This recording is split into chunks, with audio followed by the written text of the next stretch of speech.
Hey everyone, you're listening to the official podcast of 4PlayerNetwork.com. Check us out at that address for everything you need to know about our community, monthly giveaways, and nightly live streams. You can even support us on Patreon at patreon.com/4Player.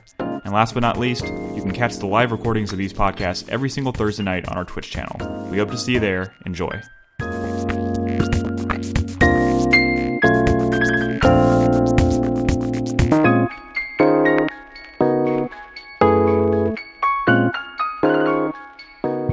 Begin the podcast. Thank you, Ed. Welcome to the show, everybody. Welcome to 4Player Podcast. This is episode 616. My name is Nick Henderson.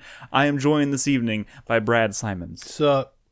Christopher Davis. Hello. And Edward Mitchell. You already heard my sultry tones. I did already hear your sultry tones. Thank you very much for that lovely introduction. Guys, I want to start this week's show off with some news. How's that? Sure. Some big news. No. Fine. Was that a question? Fine, go. It was more of a rhetorical question. Yeah. We hit 150 patrons. What? Yes, which we've Boo! been... What? Boo! I'm kidding. How dare you, Brad? We've been talking about this for weeks. We hit 150 patrons. Actually, today we hit 150 patrons. We've been talking about it for quite a while now. We said when we hit 150 patrons, we're going to start getting the ball rolling on our next Project M. We have had many discussions of it already. That's not what we said. We said we're going to do a Project M this year. Yeah, right? I mean, assuming we hit the goal this year, which we did. We did. It is only it's October. It's happening this year. It is officially going to happen this year. Yeah. I'm guessing, I'm going to go ahead and just, before you get too excited, I'm going to tell you, it's probably going to happen in December. Yeah. Because October, November, not good scheduling-wise. Yeah. But December looks like the magic month, and it gives us plenty of time to figure out the details. But we have had many discussions already about what game we're going to play, maybe trying to figure out some new ideas that can maybe freshen the whole concept up a little bit. We're not going to really go into much detail about that right this second because we haven't really nailed any of that stuff down. But it's officially happening. We do want to keep this momentum going, so we appreciate any and all support you want to throw away. If you want to continue to help us reach goals, we need to figure out what our next goal is. Actually, you had one. You had set up a goal. You said you want to do another themed month, right? Yeah. I forget what I said, but our next goal should be the next... not themed month, but let's go for 100. A retro year month. Let's go ahead and let's aim for 175. I'm gonna go ahead and update the page. 180. I was gonna. Okay, you went. Why 175? Thank you. We hit 175 patrons. We'll do a themed month. But next year. Let me rein it back in for a second. Again, Project M. Here's what we're talking about doing right now, because we've had many discussions behind the scenes about what the next game we're going to play is for Project. Many. And we've deliberated a lot internally. But we're thinking about maybe doing a deliberation on the podcast on an upcoming episode where we take our ideas, we take maybe some ideas from supporters on Patreon and Twitch about what game you would like to see us race through, and we will deliberate them until hopefully we have a consensus, because right now we have so many options. And again, we're trying to think of maybe some cool ways to mix it up and make it exciting on the day of the event. So we will keep everybody posted. And start. I guess if you're a supporter on Patreon or Twitch right now and you have ideas, start thinking right now about what games would be good. You got to remember, reasonable. You got to remember this is an event where we play a game ideally from start to finish in a single day, and we race through it. And so you got to kind of think about it in that. You don't want to pick something that is not feasible. So just think about it in that light. And pretty soon we will ask you guys to pitch your ideas, and then we'll talk about it. But it's happening. We appreciate all the support you guys have shown us, and we want to reach our next goal. Like we said, 175. We'll do another themed month on the stream. Should be a lot of fun. But retro month, maybe. Fuck it. Maybe it'll be a retro month. I don't know. But 175 was a really good year. Don't scare Nick like that. You're right. I was 8. Anyways, 8-year-olds play video games. Yeah, Nick. Not this guy. Not this one. Anyways, let's get on to the show. Ed, thank you very much for being here. Thank you for having me. Of course, always. We have Crispy and Nolan are both out this week. We wish them the best with whatever it is they're doing that has them not here. I know Nolan's in Canada or something, right? Yeah. Yes, that's what he said last week. I saw pictures of Niagara Falls. Bastard seems like he's having a pretty good time. And Crispy did just to go see Joker. And Crispy, but he is going to be reporting back to me with his thoughts on the Joker. Maybe before we leave this podcast. I hope he hates it. I hope he doesn't hate it because I'm going to see it on Saturday, and I'd rather not to feel like I'm going to hate it going into it. Yeah. But anyways, thank you guys for joining us tonight. If he dislikes it, it's probably going to be from very different reasons from why you would dislike it. You're probably right. Again, I also want to say, if you're watching us live, thank you again to all of you for helping us afford these nice, fancy new headphones. It helps us keep the audio more consistent on the show. Does it, Nick? Does it? Does it? Yes, it does. It does. It does. It really does. So we really, really, really, really, really appreciate you guys' support. If you want to help us reach our next goal, go to patreon.com/4player, or you can subscribe to us on our Twitch channel, twitch.tv/4playerpodcast. And of course, if you want to join our Discord, it's discord.gg/4player. Nick, I have an Aubrey Plaza story. Please tell me an Aubrey Plaza story. It's not actually a story, and it's not the fucked up Tell one me about the time you met Aubrey Plaza. I've not met Aubrey Plaza. I don't want to hear it. You met her then. feet. Okay, none of that was on the podcast. It just sounds very weird what you just said. I mean, we were looking at WikiFeet before. No, we weren't. It came up in conversation. Ed was looking at it. Ed's really into feet. Ed had it bookmarked. Okay. He's not denying You it. sound far away, Chris Davis. I just want you to know. Man types in WikiFeed into Google, it comes up immediately. Why? But see, bookmarks aren't necessary. Who bookmarks anything anymore? I feel like man? with a name like WikiFeed, I have bookmarks. I feel like I have a name with a name like WikiFeet. The name doesn't specify they're just celeb feet. They should be all feet, right? Well, I think it is more than just. It's a group effort to catalog all human feet. They have like all 7 billion politicians' feet. I wonder if my feet are on there. Maybe. Nick, no. Well, your feet you're may not on. be, but You're on Wiki Hairy Feet. Oh no! Tell us your Aubrey Plaza story before. It's not a Bob's feet would be story. on there. It's not a story. You pitched it as a story. I said an Anecdote. Aubrey Plaza related topic to discuss at the top of the podcast, and that's what I've been watching. It is Halloween season. Oh, you went to see Child's Play? And Did I steal your thunder? I've started watching some horror themed movies for the season, all different kinds. And I did watch that new Child's Play. How was it? It was okay. It was better than it had any fucking right to be. I mean, you know what it? Yeah, he's a robot this time, right? He's a fucking robot, and it's an AI. It's a Skynet thing. I mean, kinda. sorta. Like, yeah, I mean, like when you're watching that movie and you know that Chucky is an AI-controlled robot. it's absurd, but like that's what makes it kind of fun. But is it less absurd than a doll being possessed by Well, a I mean, dead but serial killer? That was like supernatural. That was like horror supernatural. This is like science. Like it's like some disgruntled factory worker disabled all his like safety protocols or whatever, and that's why he becomes a killer. And he's like cursing and stuff, and the kid's like, "Oh, you can curse?" Because like some disgruntled factory worker like turned off his ability to not curse. That's funny. Or something. Maybe I should watch that. I was. You should. I mean, two questions. It's how was Aubrey Plaza in the movie? She was the mom. She was great. I mean, she's Aubrey Plaza. How was Mark Hamill as Chucky?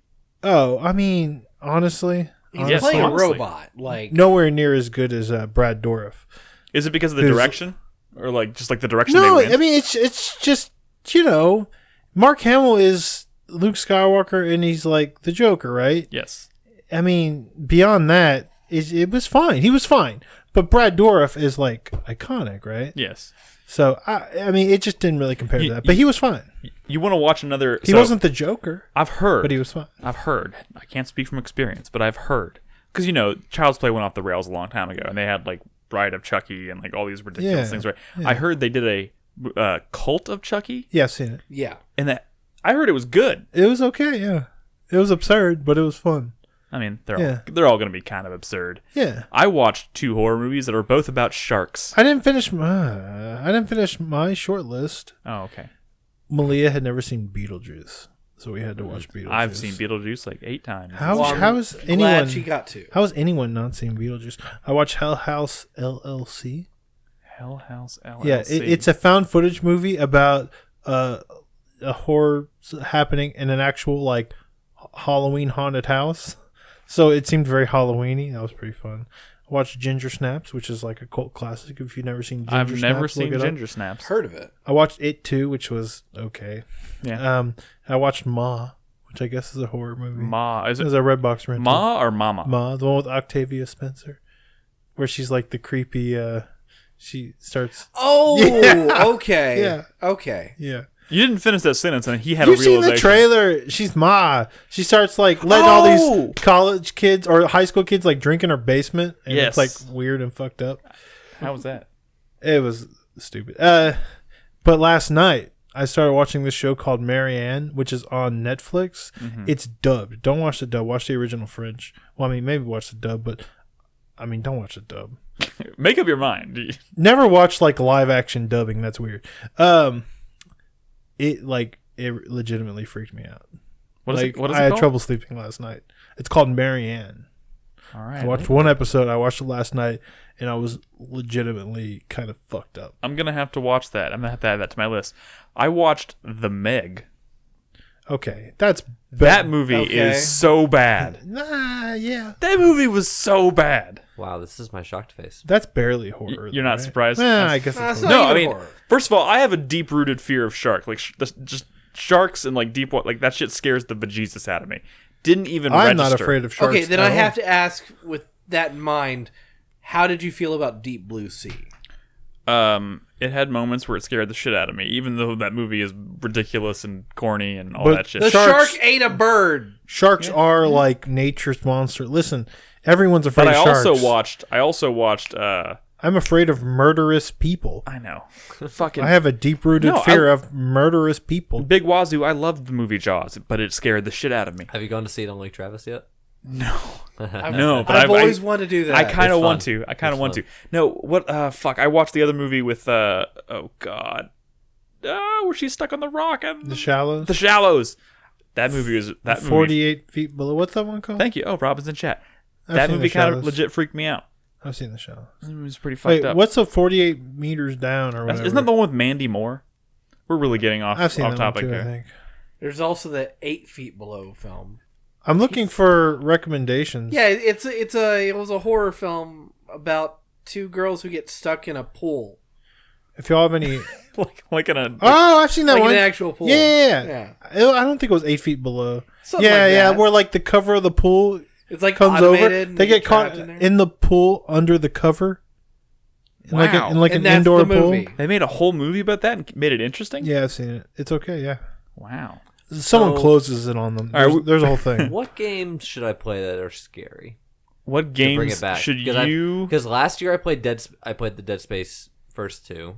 By the way, I'm probably gonna stream. Robin wants to stream Dead Space 3 this year, Nice. so maybe I'll co-op The that year with her. before, I think was the year Fucking before fun. Amnesia. No, I think it was 2 years. It was 3 Which years Amnesia? ago. The first one. Yeah.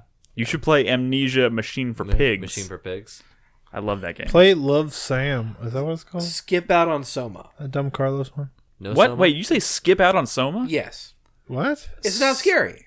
Okay, first of all, it may not be like It's Sca- atmospheric as fuck, but it's not but scary. like it's not It's not scary in horror, the though. What it's was not that the, g- what was It that is game, not horror. it's not scary in the same way that Amnesia is, but like it makes you question things in a very frightening way. Is Soma the people that made Observer? No, it's people that made Amnesia. No. yeah. Oh, okay. What Blair was the, Witch What was the were other the game people that who was made made by Obser- the people that made Observer? Layers Blair of Witch. Fear. Layers of Fear? Yeah. But okay. I played Blair Witch, and I still think that is a Blair game Witch, that yeah. everybody should play if they're looking for a horror game to play this month.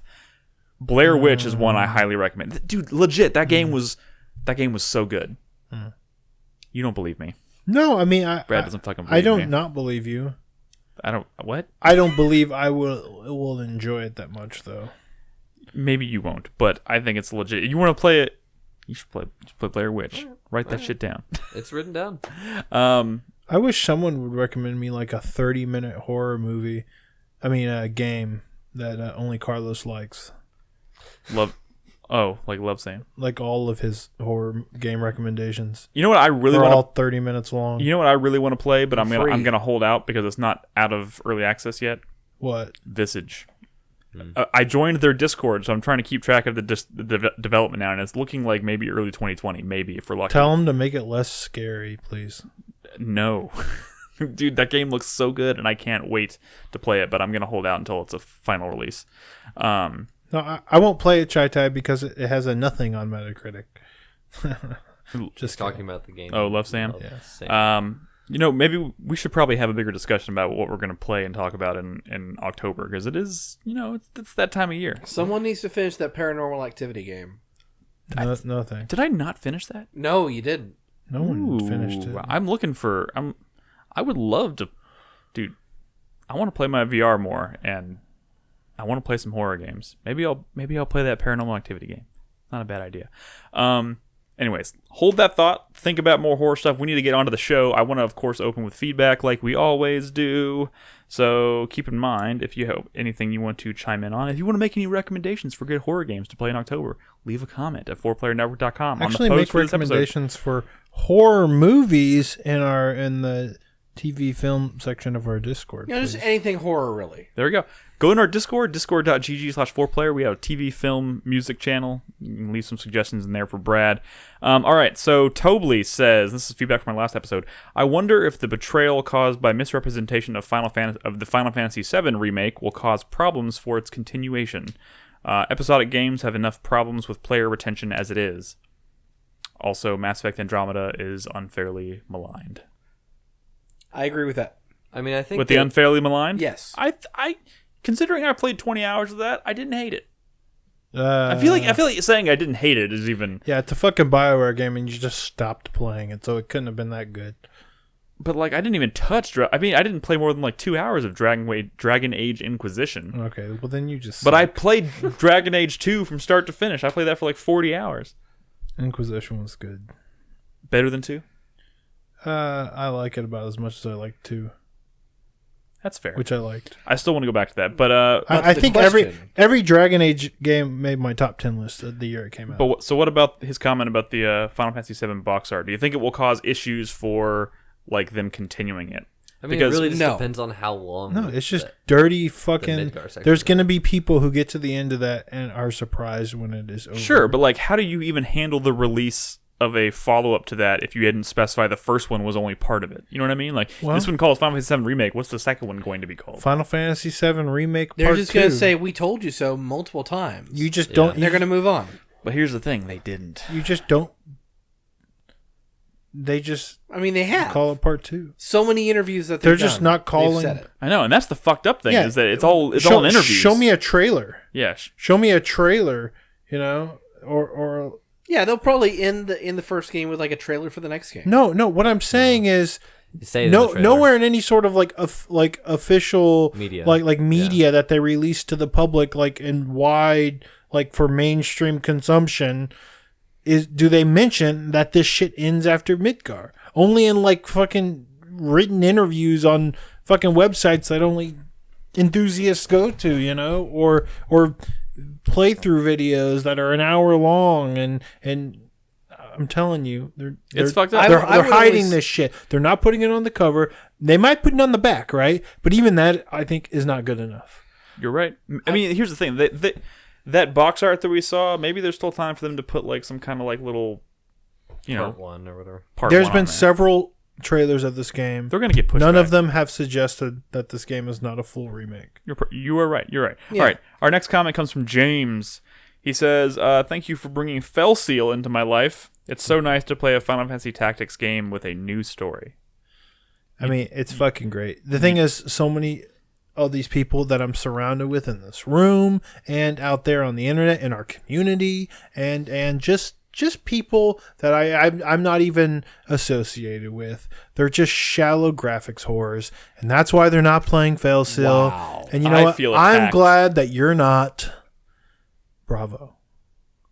It's a great game. Good job, James. He also says, and I'm going to be honest, I don't know how true this is. He says, also, with 615 episodes under our belt, each one of you should have about 10 hours each, give or take, of your 4-player minute collectively over the years.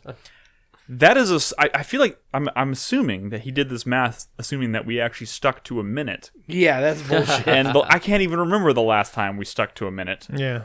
I hope if I feel like that's probably Someone double cut, that. Someone cut that together, please. The average 4-player minute per person is about 5 minutes. Pretty much. Yeah, that's actually not probably far from the truth. All right, Drew327 says, on the topic of guilty pleasure movies, Brad mentioned watching movies with Henry dozens of times. I've seen The Merry Adventures of Winnie the Pooh with my daughter over and over, and I've made a habit of trying to look at the non-focal points in every scene. Yeah. I've noticed so many details that it's actually made it rewarding. And I've also picked up puns and jokes on the 50th watch viewing that I never noticed originally. Yeah. He also says, Nick mentioned The Holiday. My wife loves that movie and can watch it any day. Funny story, I've seen that movie again since the last show. What? Yep. Why? Robin was watching it before bed. Oh, this is like a Robin likes. Yeah. Movie. I mean, yeah, but like I have seen it many times because Robin's watching it, and I have grown to like the movie quite a bit. That's why I brought it up. I really enjoyed that movie. It's easily my favorite rom-com. Okay, I will say this on the topic of things Robin is weirdly obsessed with. Robin is here. I know. So my wife was like, because I leave on Thursday nights to come do this podcast. She's like, I'm gonna watch like a dumb movie or something. She's looking at the red box like, should I watch The Mummy? And I'm like, no, you've not even seen the original Mummy. Watch that. Why would you watch the Tom Cruise one?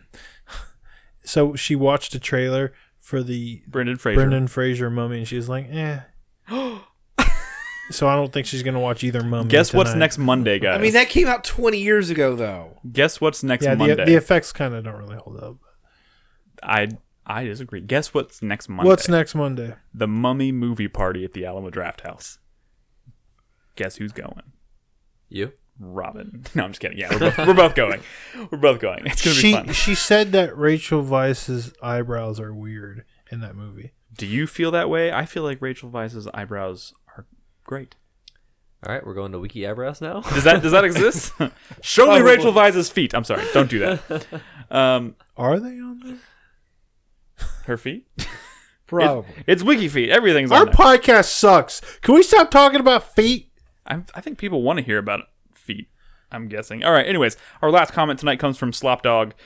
He says, to comment on the 2 additional seasons of Fooly Cooly, right? Is that how you say it? Yes. Yes. Both should definitely be watched, especially alternative... It's FLCL. Only the weebs call it Fooly Cooly. But Oh. I guess that's the actual no, name. That's... Okay, go ahead. I mean, it looks... The name is FLCL. Okay, I thought he was abbreviating it for time, but The I guess... characters in the show literally say Fooly Cooly. I know, but that's just something... That's like code for like the nerds who love it so much. Can I But finish if the you comment? saw the logo somewhere, it doesn't read as Fooly Cooly. It's FLCL. All right. To comment on the 2 additional seasons of FLCL, both should definitely be watched, especially alternative since it has more interesting characters and relatable life lessons. That said, in relation to the original FLCL, lower your expectations about the animation quality for both. Yes, it's unfair to expect the same off-the-wall, beautiful, and satisfying animation that blessed the first season, but to borrow Crispy's phrase about The Last of Us 2, quote-unquote, it better be fucking good. And honestly, progressive and alternative are visually passable but painfully mediocre. And that quote-unquote rose under the wiper blade idea would be terrifying. Hilarious for the giver, terrifying for the receiver. Love y'all. But what about the pillows? How's the soundtrack? That's the most important thing about that. I've never even heard Oh, of we're this. severely dropping frames. Uh-oh. That's not good. We have to push through it. Push through. Push. All right, sorry, you derailed that. What were you saying, Chris Dave? I was asking about the soundtrack for the second and third seasons. All right, well, maybe Slopdog will comment on this episode. Or no, he should email Chris Davis personally. Feedback going repeatedly through every episode. Like you can't ask someone a question and then you're having a conversation through multiple podcasts. Sure, why not? I mean, I don't think he's in chat tonight is all I'm saying. I don't think he's watching us live. Just email Chris Davis. Are we still dropping frames? If the dropping frames proceeds, Chris Davis, you might have to get up and It looks like it stopped. restart Yeah, the good, feed. I think it stopped. All right. Let's talk about video games, guys. It is that time. Wait. I have a question for the last commenter. What is your favorite food? Answer on the next podcast. I'm going to say Slopdog has been consistently commenting on every show. No, so I that's think great, you'll that's have great. your answer next week. We should Okay. just make it a thing where we ask So him do a you random have a question? Ed, do you have a question for Slopdog? Whose feet would you like us to look up on WikiFeet? Stop it. Give us a name. Is this like WikiFeet's thing like really scandalous or something? Should I really not be talking about it, or is it just funny? I feel like it's funny. I've definitely Is heard it it being brought inappropriate? up on multiple podcasts. Is it Like, inappropriate that I shouldn't be like? Should I not be talking about this? But you've heard it come up on other podcasts. Oh, yeah. All right, cool. Yeah, fuck it. Feet. Seriously. I mean, it's not so much that there's anything wrong with feet. Who it's hasn't that you enjoyed wanna some jerk feet off before? to the feet, Nick? I mean, who hasn't enjoyed some feet before? Me, I have not enjoyed feet Neither have I. in the way you've enjoyed feet. I didn't apparently. specify how I enjoy it. This is all going. This is all staying in. Well, yeah, of course. It's far too deep into the podcast for me to edit it out now. Thank so God. I could just bleep the whole thing out, and you'll have no idea. Thank what I God. Is that really what you? It's for it's. Okay. I can use it for my own purposes later. said. Oh my God! You know what I like, Nick? Don't even want to know what You that know what I means. like? Video games. A good conversation. All right, let's talk about video games. I feel like we should start with the one that I made the overlays for, and Ed is joining us tonight. I have been informed. Are you? Would you like me to come back to you, Ed? No. All right. Tell us about Blasphemous. All right. This is actually a game I've wanted to play for a while, but I've been on the fence. This game came out a couple weeks ago, and it got some pretty good reviews. It got really People good are pretty, reviews, yeah, pretty yeah, positive. Pretty about it. good. Yeah. So it's like kind of like it feels and looks kind of like Salt and Sanctuary as far as like the style of Side-scrolling game. Soulsy game. Yeah, side-scrolling Soulsy game. It has parrying and stuff like that, but they have a couple of different mechanics that are part of it. Maybe these videos will work. Chris Davis. I'll fix Chris it. Davis is on the case. So they have rosary beads. It's very dark. It's kind of like the rings from Dark Souls. Like you can equip different ones or whatever. And they each do different things. But yeah, no, that is not. Yep. Okay. Whatever. But yeah, it seems like a solid. That's what I side-scrolling heard. Souls game. That's what I keep hearing about this game. Like, it's pretty solid one of these. Yeah. Like, side-scrolling Metroidvania / Soulsy game. And I had not heard, like, enough effusive praise of this game. Well, To sell you on it? To you mean? sell me on it. for one thing, like Not because I wouldn't play this type of game, but because, it's just the I time don't know, and place. it seems super like We're going to restart the feed. dark. Like in a So here's kind the of a thing, It like does look very dark. I will say this. I'm actually kind of surprised that this game hasn't, like... Because I was watching, like, some trailers and stuff, and I was trying to keep an eye on it before it came out. Mm-hmm. And it has some pretty dark Yes. imagery, and, like... Yes. It's over the top, even. Yeah, it's over Yeah. the top dark imagery, but it's also over the top, like, dark, like, religious-esque. Yes. And I thought this game was going to be way more controversial than it ultimately ended up being. So your weapon is called Mea Culpa, Uh-huh. and you go to these shrines, and you basically stick your weapon up into the shrine. It's a bunch of like crying, angelic-looking people that are all like in the stone, and then their tears like go down your little sword, and Their then it turns into blood, blood, stigmata and then it goes back into the thing. That sounds It's, awesome. It's pretty intense. I'm sold. But not gonna lie. like I was fully expecting this game to come out and then suddenly just be like completely like I thought it was going to be targeted by like religious groups yeah, and yeah. stuff like this, and maybe it was, and it Wasn't it was popular enough, I don't think. maybe not, but But it's like Have it you- looks super cool. yeah, I think the art style is fantastic. Have you played enough of it to get? I know you're still pretty early in it, Yeah, but like have you yeah. played enough of it to get a sense for like how is the game like especially difficult? So far, like I haven't really gotten to any place that's like particularly difficult. The thing that I have kind of noticed is that you don't have quite as much like it's kinda hard- Maneuverability? It's not even about maneuverability. It's more about like how long it takes you to transition from like blocking to attacking is a little bit too long. But I've gotten a couple of the upgrades and those rosary beads or whatever that Yeah. I'm talking about, and it seems like that can drastically change like how quickly you swing your sword and stuff like Gotcha. that. So I think there's a good amount of customization. In like the first 30 minutes, I already had like 3 rosary beads and other upgrades and stuff like that. So like you kind of pick up and can swap out very quickly throughout the game, I think. Yeah. So And I'm assuming, not having played this yet myself, but like it looks very much kind of in the same vein as like something like a Hollow Knight, where it's gonna be kind of Metroidvania. We're gonna end up like just look based on this like the footage that I'm seeing right now. Like I love the way this game looks. Like this is the kind of world I would love to like explore. That is fucked up. Yeah. So he's that? He's draining the blood of the enemy into his little helmet, and then he's putting it on his head. Wow. Yeah. This game seems dark. Yeah, it's pretty... less of a Hollow Knight, more of a Salt and Sanctuary, though. Right? Yeah. I mean, like there are definitely a couple of areas where you can tell that you need to like make some sort of progression to get there, like get keys and stuff like that. But, isn't Carlos playing this game too? He played it. He says it's pretty good. Yeah, he was very it's much Carlos. So I don't even know what that means. No. This was one of his more anticipated games of this year, actually, because he loves the developer. That they did some stupid point and click adventure horror game that he loves. I forget what it's called, The Last Door or some shit like that. Oh, I know that game. Oh yeah. I think. But I think ultimately he said it was pretty good, but maybe not as good as he was hoping. I heard there's some like particularly frustrating platforming sequences with bad checkpointing. I mean, later. it got a lot of early buzz right out of the gate, but then kind of petered out. Like if this was like, honestly, I don't think this game got as much buzz as like you'd think. It's like the sort of thing where I pulled it up on Google and it was like 95% on Steam. Is like how many reviews though? I guess is the question. Yeah. Like because if this was like a Hollow Knight situation, like it would be picking up steam, so to speak. Well, no, this came out on Switch as well, I think. Yeah. Really? Yeah, I'm playing on Switch right now. Oh, that's what this footage shit! From. Yet another thing I should play on my Switch. Should play Crosscode. It performs when that better comes than out. Link's Awakening. Yeah.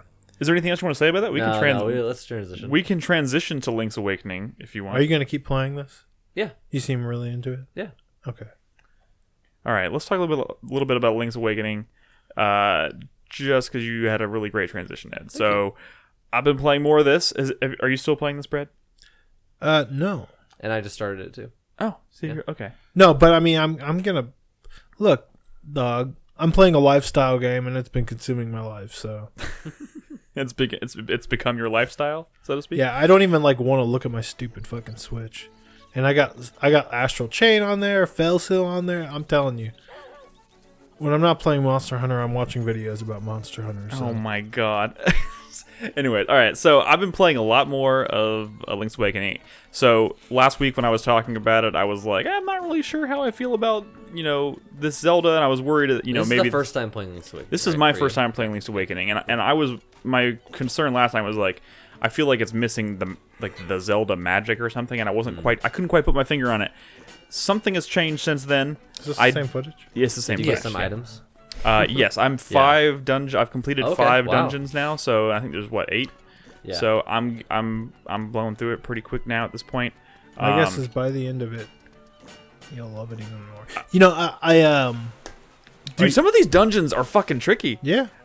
Did you do the Eagle one? That's one of the last ones. Okay, yeah. That one is legitimately fucked up. So I've heard a lot of people talking about this game being kind of a breezy game, right? And it is. It's very relaxing. It is. It's a very relaxing game. It's an easy game to play for long periods of time. It's not stressful.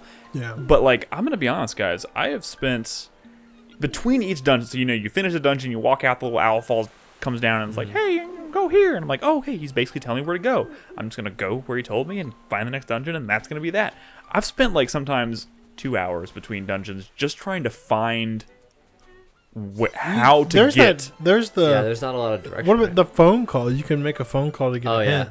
Yeah, and I've done that a few times, and they don't. It helped me out once. It tells you where to go next. But but they're also vague. They're not explicitly go here and do this. Sometimes they're just go in this direction and you'll find what you're looking for. Yeah. I shit you not. I spent 2 hours trying to find something the other day, and I was getting mad, and I was like, I'm missing something. So I went and I Googled it, and it was there was a bush, one bush, specific bush that needed to be cut. Mm-hmm. And when you cut it, there's a stairwell going down it, right? Yep. I cut all the bushes, man. Everywhere I go, I'm cutting bushes. Not that one, apparently. Not that one. I walked past that bush like 50 times, never cut it. But like, if there's like 3 bushes in a row, I'll cut like 2 of them, just as like, I'm walking through shit. Get out of my way. I'm cutting bushes, right? I never cut that bush. The original Zelda had a dungeon hiding under a bush. So like, Yeah. Yeah. It's just it's a different. It's kind of a different philosophy. I mean, this is very much taking a lot from the original Zelda's philosophy. Yeah, and it is a little bit less handholdy. Link to the Past. Yeah, but at the same point, I've started. I learned a very important lesson from that, which is cut all the bushes. No detail is too small. No bush shall be left uncut. Yes. Well, usually they kind of telegraph it too. I mean, some bushes are more suspicious than others. When I went from the 4th to the 5th dungeon last night, which is like the catfish. Yeah, that's a good one. Like I found the entrance to that one like super quick. It was like maybe 10-15 minutes between dungeons, but like there's been several points where I've been wandering aimlessly for like an hour, just trying to figure out where to go. This game did come out in 1993, which means it's for like grown-ups. But it means with brains. Oh, fuck off. Now, then, like, at the same time, like, it's also refreshing. I wish I hadn't looked up the thing about the bush. Because if I had found that, I'd been like, oh, shit. Like, my brain would have been blown. But also, like, if there's no direction to where there was find nothing. The bush, there was like, you get no satisfaction out of that. You're just like validated of your frustration. They were all just like, go in this direction, you'll find it. And I was like, you could have said go in this direction and maybe try cutting some bushes. But nothing. They're enjoying it more. Yeah, I'm loving it. Dude, some of these dungeons are fucking tricky. Do you know anything about like this story or anything about this game? No, but I got the sense last night. I talked to the owl after the 5th dungeon, and he kind of, or no. I went to a boss room, and the boss said something to me that alluded that maybe there's a twist that I'm not familiar with. Okay, well that's good. I'm excited for you to get to the end of the story. Yeah, that was like, I think that was the moment where I was like, oh, this might be more than just like a fun Zelda game. There might be something that I'm just like, I'm not privy to that's going to be cool and exciting. So what's the amiibo support in this game like? Amiibo support? I don't know. Wow. Like, what does it do? I don't know, dude. I'm gonna be honest. I have like 6 amiibos, and I hate them. They're just taking up space. Do you have any cool ones? Do you have any cool ones? Let's trade. I have Twilight Princess. No. I have Kirby. I don't fucking know. Kirby's cool. I have Kirby. the Zelda and the Link from Wind Waker.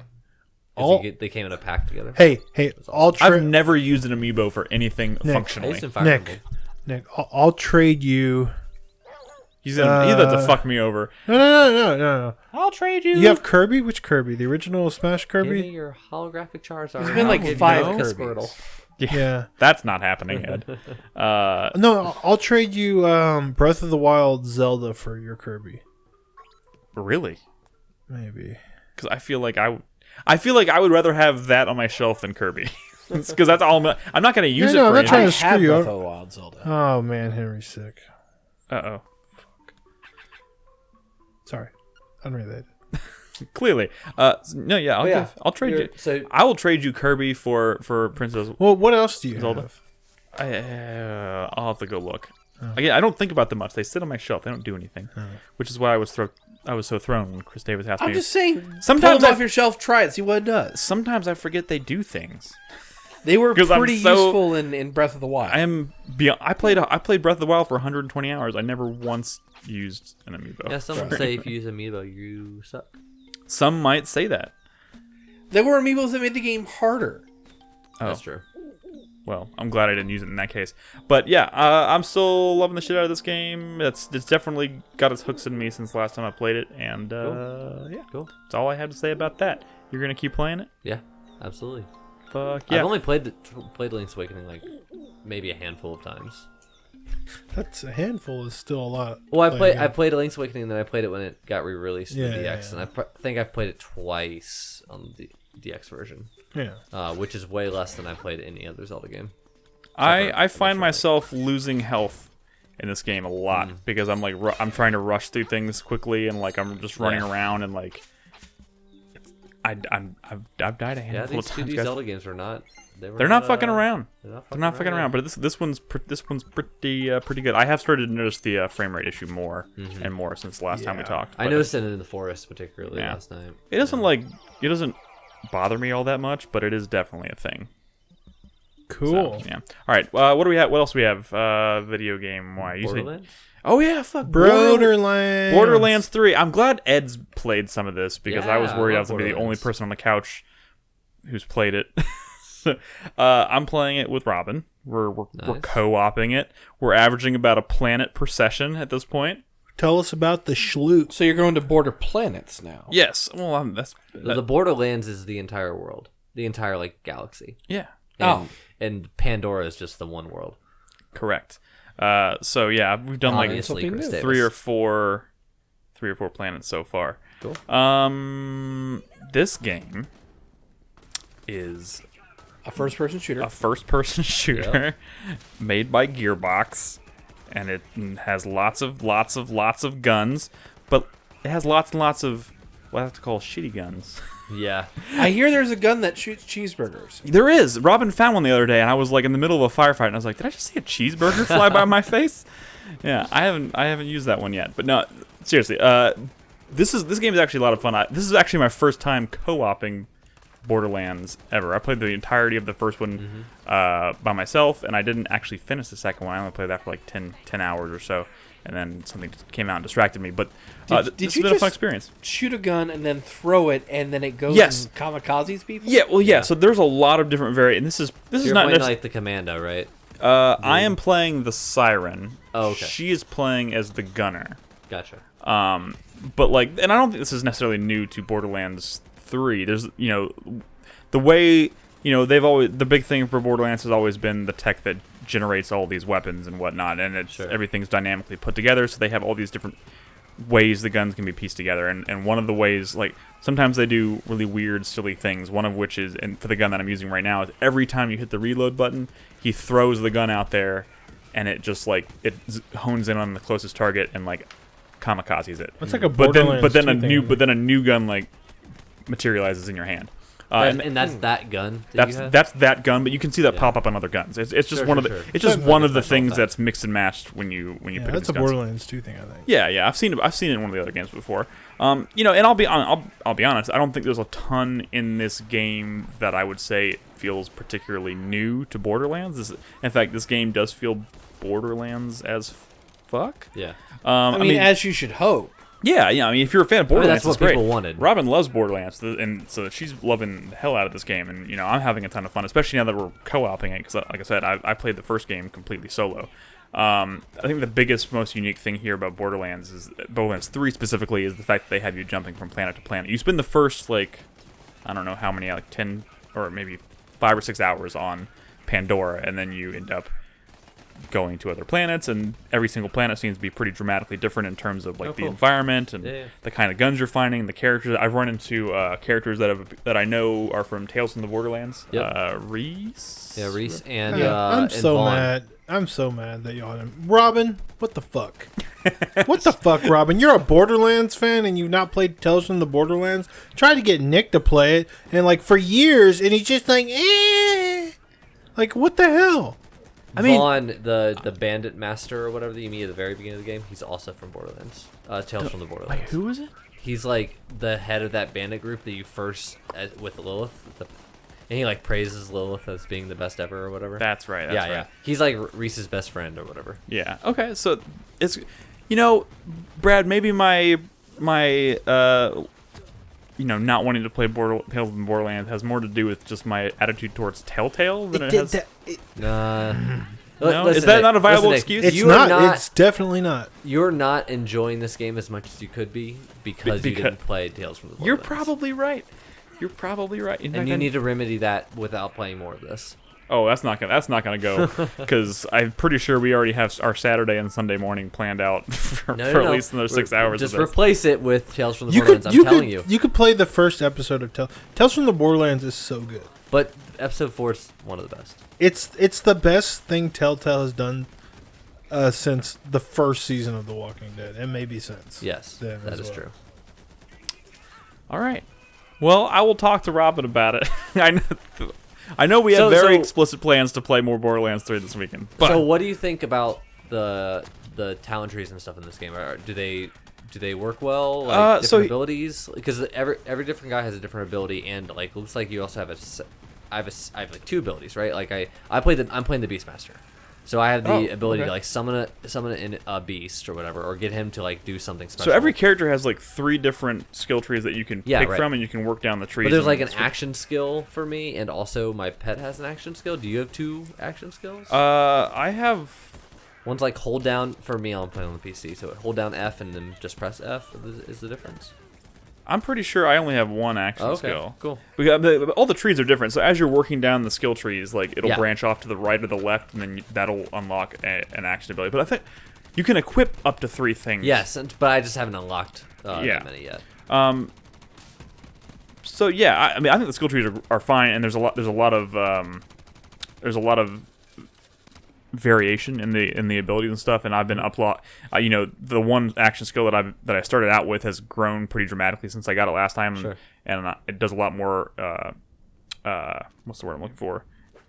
Like varied has it hits a bigger range of I used to like jump up in the air and like slam down and create this like pool of like poison everywhere that would like poison enemies in that particular area, but now I like jump into the air and I like hover around and I'm just like shooting a beam of poison down on people, which is pretty fun. So yeah, there's and Robin has siren abilities have always been really, really cool. Robin has the Iron Bear, which is like a giant mech, which is pretty cool. Speaking of Iron Bears, can you do me a bear of a favor? Yes. Real quick, drop the link to your Game of the Year like lists. Oh yeah. Real quick in Discord for 2014. Or I guess it's one link. You can go to our years in review page on 4playernetwork.com because Tales from the Borderlands did rank on our top 10 that year. Okay. In fact, don't. Hey, what? I'm looking. You put your fucking phone down, host. You're still talking. Okay. Borderlands 3 is pretty fun. Yeah. Is the stallion in here? The stallion. The butt stallion. No, dude. So. No, you don't. So Handsome Jack does not really appear in this game at all. That doesn't answer the question. I don't even know what that means because I didn't play Borderlands 2 or. You know who Handsome Jack is. I know who Handsome Jack is. I met him in the first. No, the bad guy in this game is a rogue siren and her weird lackeys, and she's a streamer. There's 2 of them, right? Yeah, she's a streamer, which I find to be kind of obnoxious, but also kind of funny at the same time. Oh, there's no kind of about it. It's just obnoxious. Yeah, I mean, the Borderlands has always been about obnoxious humor, right? That's kind of their thing. And there's been legitimately a lot of stuff that I find to be very funny. Like a lot of the banter, a lot of the side stories and side characters you meet are really, really funny. There's also times where it just doesn't land. So but that's to be expected. But yeah, how far are you in this, Ed? About an hour and a half. Oh, so you're still on Pandora? Yes. Cool. Can you backtrack to planets you've already been? Yes. Okay. Yeah. So in between each planet, you actually you're on like a big space station or a ship, which you can run around at and talk to people, and there's all kinds of like shops and stuff. I want to thank you for the spoiler that there's multiple planets in this game. Really? I had no idea. You had no idea. But also, I don't really care. Okay. Well, you shouldn't because. I mean, the rumors for years was that it was going to eventually become Border World. Rumors? What do you? No, he's right. The first time I know you're right, but like the first trailer when they announced Borderlands 3, like the first full-length trailer, showed planets that were definitely not Pandora. Yeah, because Pandora has a very specific look. You know what I mean? You know the look. But didn't Borderlands 2 take place on Pandora? Yes. So that's where they went apeshit with all their fucking biomes. So, again, so I'm sorry. I thought the world jumping thing was common knowledge. This This has become a thing where I spoil something once per show. We're getting in the weeds here, but what I do want to ask you a question. So, in the pre-sequel, which I played for a hot minute, okay, with a friend.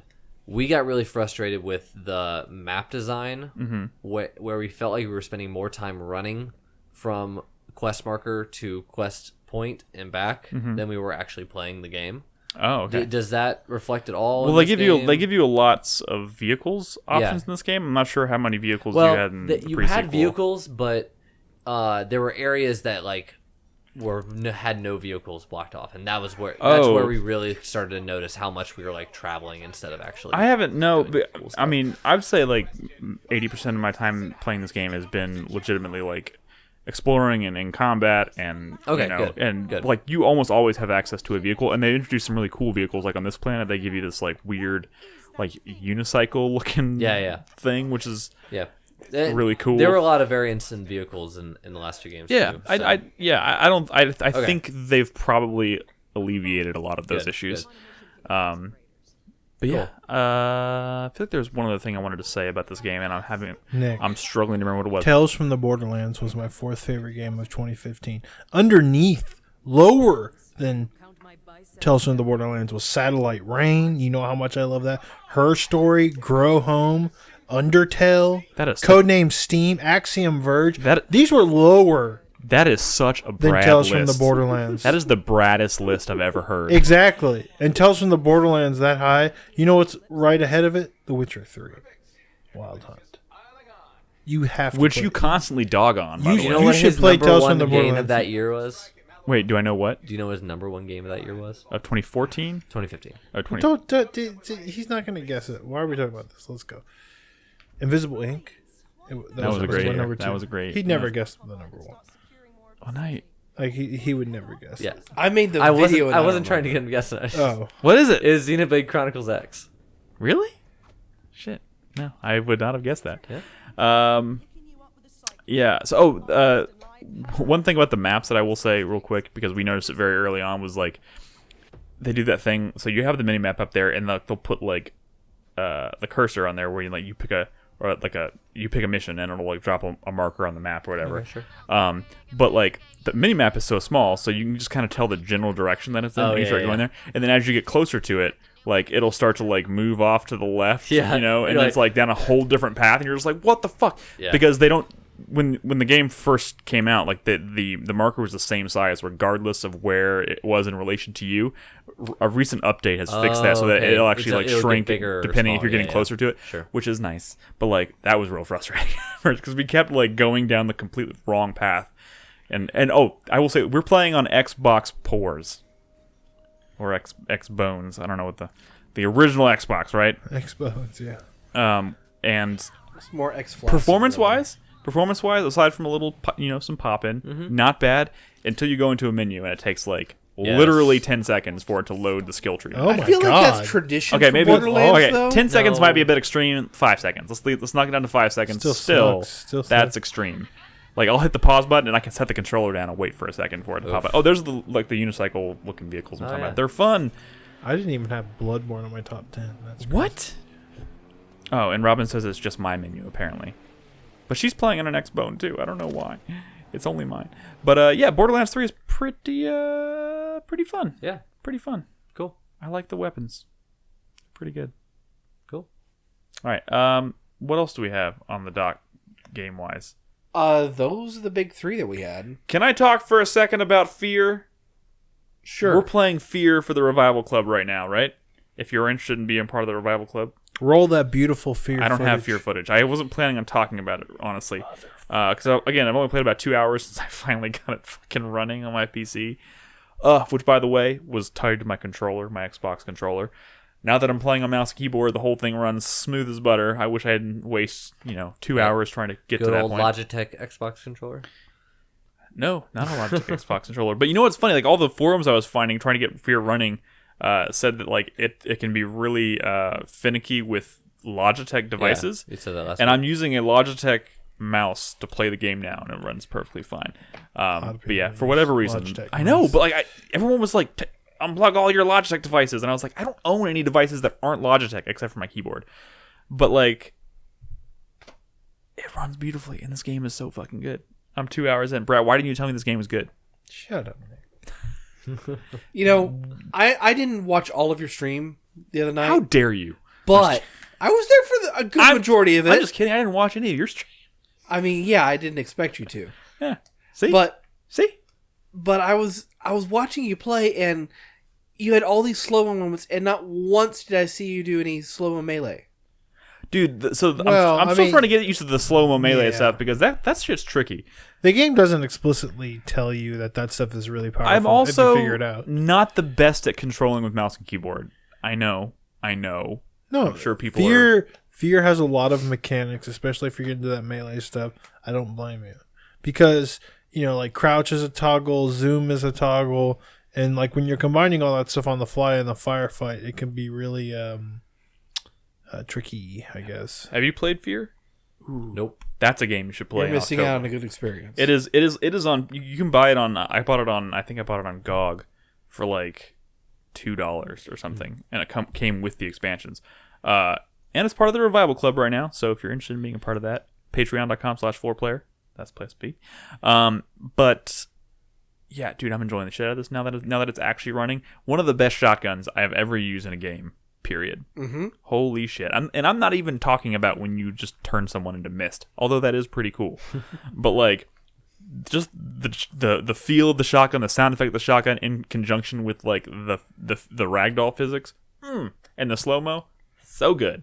And we were talking about it before the show, but like seeing an enemy in the midst of a firefight grab like a shelving unit and just like throw it down on the ground and hide behind it as cover was really incredible. And also being flanked and like taken by complete surprise by a dude who in the middle of a firefight, I was focusing on like two of his friends, and he like went through the side door of a building and literally navigated through like the hallways and whatever and came around behind me out of a building. And like I've never seen that like that in a game before, even by today's standards. So needless to say, I'm enjoying the shit out of this game. I'm going to play more. I'm going to stream more of it on Sunday night, I think. So tune in for that. But yeah, Ed, you should play that. That's all I wanted to say. Thank you. Thanks for coming to my TED Talk. What else? What else? Anything else? Video game wise? Impressions wise? Brad, how's Monster Hunter Iceborne? Yeah, I've been playing a lot of Iceborne. Tomorrow night on my stream, I should finish the story and get into the Guiding Land stuff. And next week, I'll spend time talking about that because the end game for Iceborne is kind of different. And it's kind of cool, interesting. And there's going to be a new monster coming out next week, so I'll probably talk about that as well if the timing works out. So probably nothing more to say today. But yeah, I've been enjoying that. That's all I've been playing, and I apologize. You apologize for that. I'm worse than that, so no. With the Division? No, I haven't touched Division in like 2 months. 2 months? 2 months. I thought it was going to be a little bit longer than that. What have you been? Last time I played was like July. So Are you playing like 100 hours of Untitled Goose Game? No, I've already beaten that game. That's a game that's kind of just a one and done. One and done.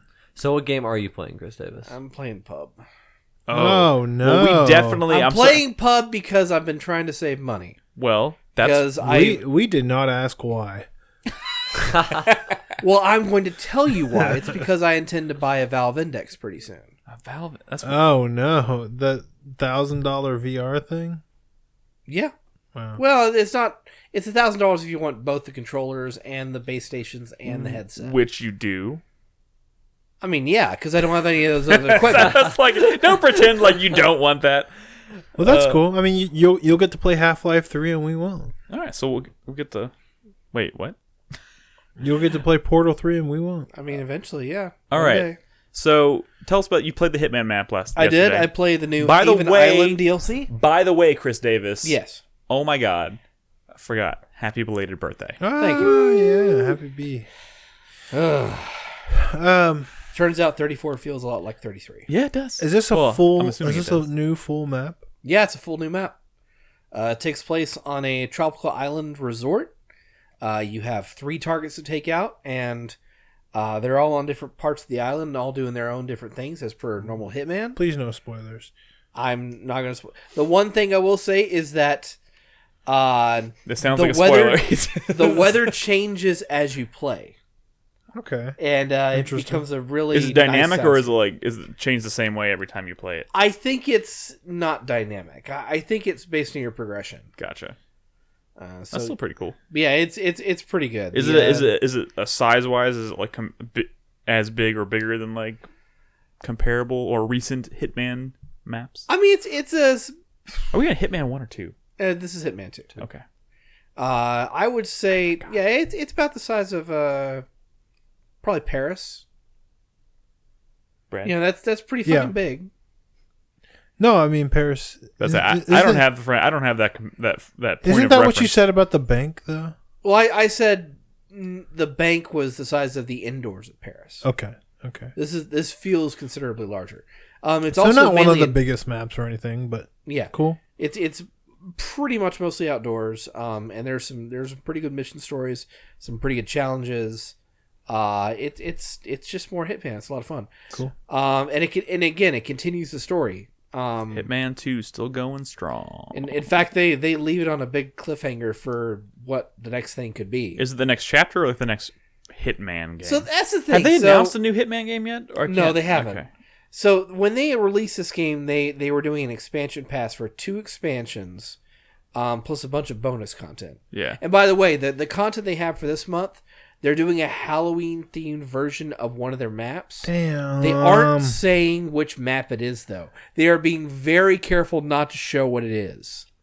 That'll be cool. I'm But sure that'll that's going to be later this month. Brad, was that a damn? I can't play that because I'm playing Monster Hunter. No, I don't have the game or the DLC, so I can't really play it. Oh, well, there's. I really want to, but yeah.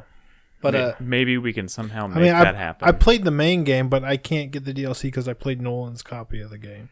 yeah, they specifically haven't said exactly what content that they've released so far is, whether that's for one expansion or another. So I don't know if they counted this map as like the second expansion, then that's a hell of a cliffhanger to leave off for either a year 2 or year 3 season content or Hitman 3. Yeah.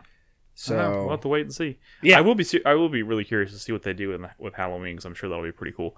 What are you talking about? It's so obvious which map it's going to be. The fucking neighborhood. How could you put it on any other map but that one? well, you could do the On Colorado Halloween map. night with like trick or treaters and stuff. Yeah. that could Yeah. be cool. It would Oh, be. that'd be It would be like. It would be stupid not to do that map. I think that they could make a Halloween version of any of those maps. It'd be pretty good. Well, sure, but how about the fucking neighborhood? I mean, yeah, with people fucking trick or treating. Yeah. I understand that. Yeah, to take out a trick or It's treater. just that the few screenshots they've shown haven't looked at all like the neighborhood. Oh, So I don't know if they're actually doing I that. hope it's the fucking neighborhood. Yeah. We will see. All right, hey Ed. I Yes. saw you had a few quick mentions on the dock there earlier. You said you're still playing Superland. I finished Superland. You finished actually. Superland. I Have didn't, you finished Superland? No, I mean I haven't finished anything. I've never I- even bought Superland. I think that Thanks, is Chris Davis. an incredible first-person puzzle game. These people need to know. Ed, you tell them. You tell them. It is really, really good, and I'm at the point now. Like I said, I finished it, but there's still like a lot There's for so me to many secrets explore, a and lot of stuff, secrets and yeah. stuff like that, and I feel myself wanting to go back and kind of like They kickstarted a sequel. But yes, here's they a did question. successfully compared to the last one, which he said like failed miserably. Oh man. Yeah, because this game is fucking good and people don't know. So quick question. I'm trying to figure out how to phrase this question. What incentivizes you to go back and try and find secrets in a game like this? Completionism, mostly. So just completionism. There's not it's a very well designed. because it's not like story. Gonna be story. stuff, It's right? a very well designed world, and finding the secrets is both challenging and satisfying. Yeah, it's satisfaction that I was able to discover the secrets Okay. and stuff like that. And there's like areas of the world that are very obviously cordoned off Yeah. unless you maybe figure out exactly how to get through it. You know, so like just that progression system, just like Yeah. any other Metroidvania, it's really good. Cool. It's really good. All right. And Well, then the other one I had on my list was I finished Fire Emblem. As Oh. well. The one of the routes of Fire Emblem. that was your. Who did, What are you Black Eagles? You motherfucker. I'm pretty sure we had this conversation a few weeks ago, and he was Yeah. he did the exact same thing. So my current plan is after I'll get to my 4-player minute after I get to Fail a different seal. state of my life as far as my Switch backlog is concerned. Uh-huh. I'm going to play through the Yellow Deer, the Clouds route, because Golden Deer. Golden So Deer, yeah. post fail still, you mean? Yeah, I mean I wrote it down on my list, man. Woo! You wrote it down. Steps have been made. That's funny. Yeah, I got to get back into Fire Emblem too. That game's really cool. Yeah, How long did it take you to beat it? 70 hours for a single route. I heard people fuck. kind of burn out on the school stuff in the back half of that game. Yeah. So here's the thing. Like, There's more school stuff. The whole thing school is school stuff is stuff. the same. It's the same throughout the whole thing. I thought that after the time skip they wouldn't be doing Because it school becomes stuff again. weird, right? Yeah, because now you're like out like a round table teaching this war council who are all generals in an army now, not just students, you know. And you're like, what? But is you're going on? treating it like a classroom. Yeah, it is All your right. classroom. It just they took out all the desks and put in a big giant. And now round you table. can fuck. I mean, Confirm or deny it. Confirm or deny. I mean, at the second to last chapter, you get to pick who you want to like marry, basically at the end of the thing. confirmed. Yeah, And then fuck. yeah. And who did you choose? Petra. A student, just to be clear. Yes, she is. No, a Wow. general. No, or something. no. Yeah, she's a general at this point. She was a student in Former his class. student. She was a student in my class. In his not class. not a student I like recruited into my class. I don't know which one's better, but It was like a foreign exchange student in his class, and he bedded her. yes, that is actually true. She's from a different country. This one right here, officer. Yes. Yeah. Yeah, but there's the baby mechanic. that It's was so in Awakening fucked is up not in too, this right? game. Because people were like, "Oh, well, post time skip, she's no longer a student." But you actually, there's mechanics behind grooming this student of Yeah. yours. you go, like, you it's go to so do tea fucked- parties and you give her gifts and stuff. It's so fucked up. Yeah, that It's is getting increasingly. that worse. is questionable at This best. game, It's good. yeah, It's good. It's Uh-huh. like I played it. I stopped playing it because this is how my life has been this year. yeah. But it's probably the best Fire Emblem game. Yes, I played. I 100% agree with that. Sweet. Outside of that, I mean, old map designs are better. But whatever. Let's not talk about Fire Emblem. Have you tried to see what amiibos do in your game? If you scan them, then you get items at this one place in the. during What the school is cycle. with you and amiibo? Do you even have an amiibo? I own like 3 amiibos. What? Your obsession with amiibos? I'm just Kristen. curious, okay? I don't even know. You know what's funny? I'm not even shitting you. I don't even know how to use amiibos. You, You just put it, you stick put it to them the on screen. the home button. Oh. Yeah. Oh man, my home button's all fucked up. Henry got some gooey shit on it, and now it barely presses in. It's, Gross. Yeah, that's gross. I think it's applesauce. Sad. What Yeah, have you so lost to Henry? I think in that's the on my past, all say of my 6 quick months. mentions. I don't think I have. Hmm? All right. I'm hearing 2 people in my headset. So I I'm think- confused. I think we've reached the end of impressions. Let's go ahead and cut to break. Yes. When we come back, we got a little bit of news. We got some questions to answer from our supporters on Patreon and Twitch. All right. And we have a supporter spotlight for the week. So if you're watching us live, don't go anywhere. We'll be back after this short break.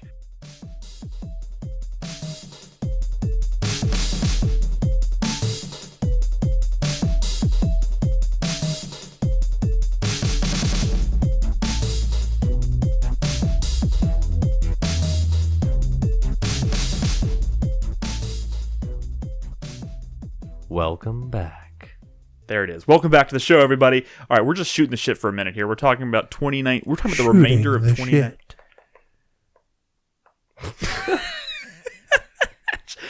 We're just talking about what's left for us for 2019. Yeah. And there's plenty. And there is a lot of stuff. Don't get me Yes. wrong. Ton of stuff. And like I said, I'm drowning in games right now. Like I am playing and focusing on Link's Awakening right now, even though I'm dying to go back and play more Greedfall because I know I can finish Link's Awakening relatively quickly. Does Link's Awakening qualify for the end of the year? Yeah, of course it does. Yeah, sure it does. I also want to. We were having this discussion in Discord the other day. It's almost a 1-to-1. We have remake, loosened I think we should loosen our restriction a little bit. If Brad wants to make Monster Hunter Iceborne his favorite It's game of not. the year, It's he absolutely totally not. should be allowed to. It's not, but I tell you what is crosscode, bitch. Okay, that shouldn't be allowed. Last year? that came out last year. That shouldn't be allowed.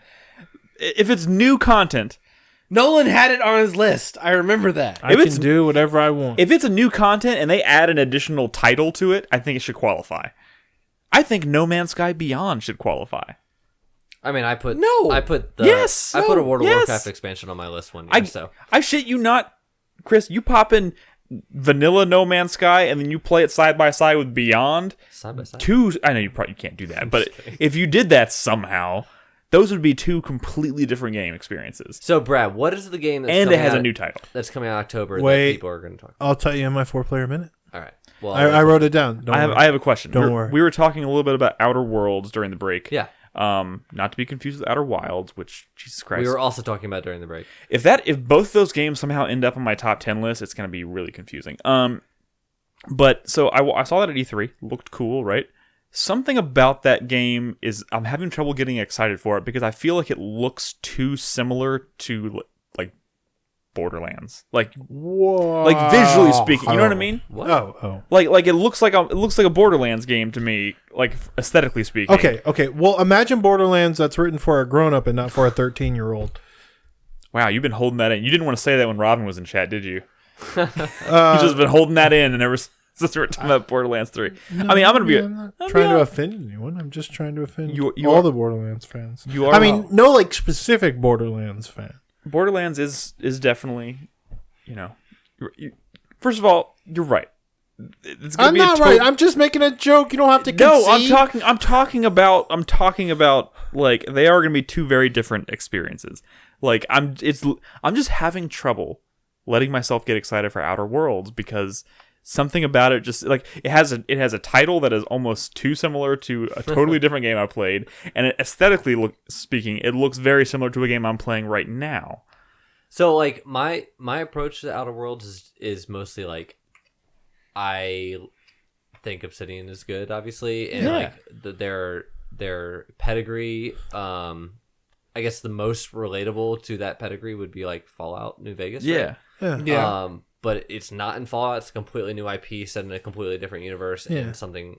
I it's should in be space, excited. which But is the cool, strengths, right? yeah. Yeah. So like, And it's not going to be 80 hours long, which is kind of a nice. Do we know bonus. that? Yeah, they said it's smaller scope than Which like, is good. like a modern Fallout game. Okay, that's good. yeah, I would like to play an experience like that and be done in like 20 to 30 hours tops. Yeah, hopefully. I mean, shorter would even maybe be nicer. Maybe just not 80. Because again, I'm drowning. Yeah. I'm drowning. I'm absolutely fucking drowning in games right now. It's stressing me out. And you know what? I'm over here like also secretly kind of wanting to continue playing my game of Final Fantasy 9 right now, but I don't have fucking time I to can't do believe that. you squeezed out a playthrough of Darksiders 3. I know. That's still bothering me. Darksiders 3 is like 12 to 15 hours, though. Yeah, so is It's not Max nearly as Payne bad. 1 and 2 combined. I know. Hey man, sometimes I just needed a palate cleanser, and that was it for me at the moment.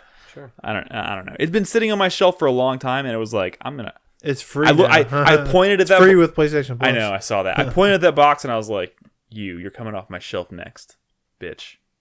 You should finish Ace Combat 7, though. It's on my shelf still. You know what? I should finish a lot of shit. I'm like Brad. But Brad actually needs to finish it more than I do. But Brad has a legitimate excuse. He has a child. that's Well, true. I have an illegitimate excuse. Also, like I've been You have saving an illegitimate things. child. yes. I've been saving things. Okay, so, wow. I just thought of a good super sweat. Yeah. Wow. First of all, So Prince, I've been- Prince of the Universe in chat says, "Be like me." I don't be. That scares me, Prince. Because Finishing video games. no, Prince. I'm gonna be honest, Prince. Almost consistently on like day of release, he's like, "I finished it," like on everything.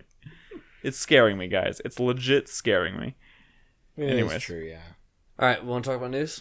Yes. Well, were you saying something, Brad? I don't know. No, he's writing down the sweat. Yeah. All right, that's right. He got a super Yeah. sweat. All right, let's jump to the news real quick. We got a couple news topics that are of interest. Chris Davis hit us with a news topic.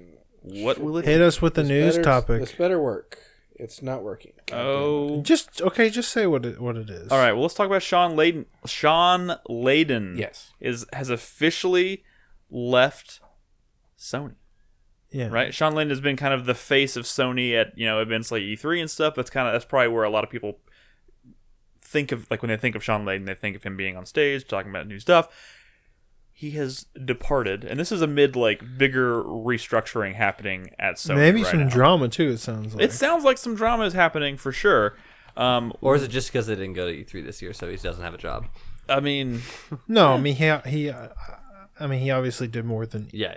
he wasn't a spokesperson. what was his official title? I don't have it in front of me right now. But he, for a while, I feel like we had a lot of big departures from Sony recently, and he's not the only person that's departing right now. Like there's a lot of stuff shifting around and moving, and it kind of makes me wonder what is going on at Sony, because it's like their whole head of PlayStation Worldwide Studios?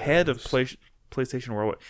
I mean, the crazy thing is like PlayStation Worldwide Studios has been like, as far from an outsider's perspective, it seems like it's been a big success. Like a lot of the reason PlayStation has so much goodwill right now is because of the games being produced by those worldwide studios. Like the exclusivity, or the games that have PlayStation exclusivity, that are becoming like system sellers. We have things like God of War and Death Stranding and Spider-Man, and like all of these amazing games are coming out. That's because of the work of Sony Worldwide. So why is he suddenly departing? Well, so is it? But it didn't didn't sound like hey, I'm going to pursue other things. Thank you so much. It was just like he's stepping down. Like it seems much more.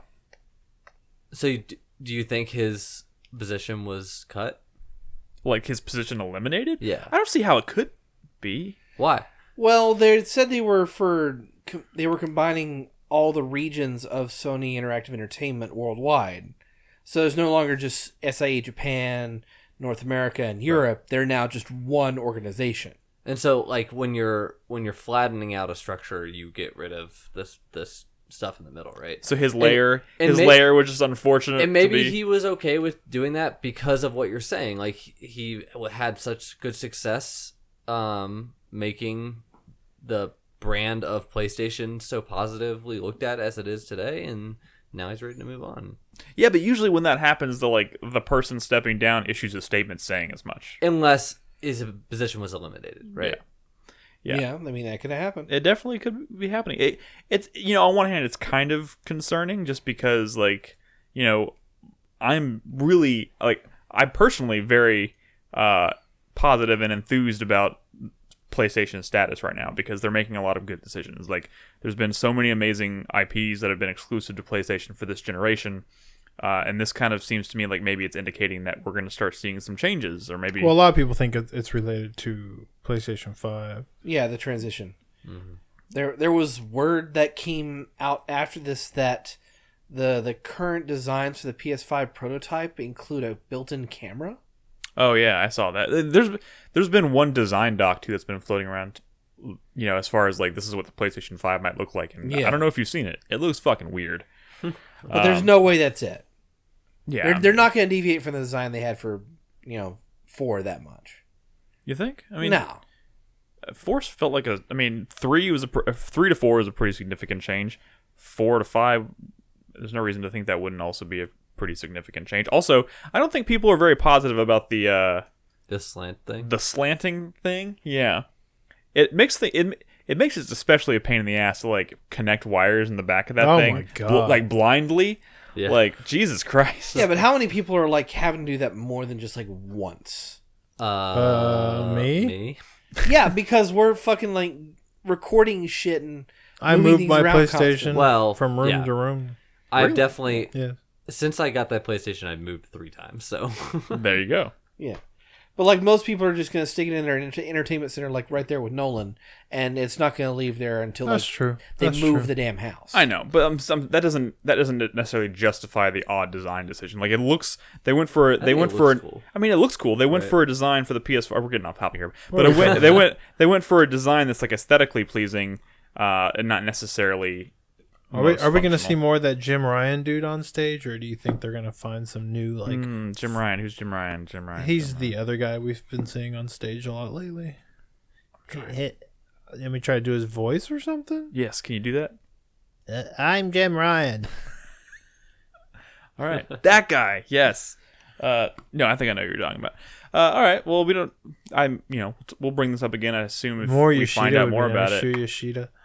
They definitely need a new personality on stage. I mean, they need to have a not stage like Shawn period. Layden was really one of them, but I mean he was okay. He's no Jack Tritton. They need to have a stage period. They need to have somebody out there talking about their products, not just doing the state of play.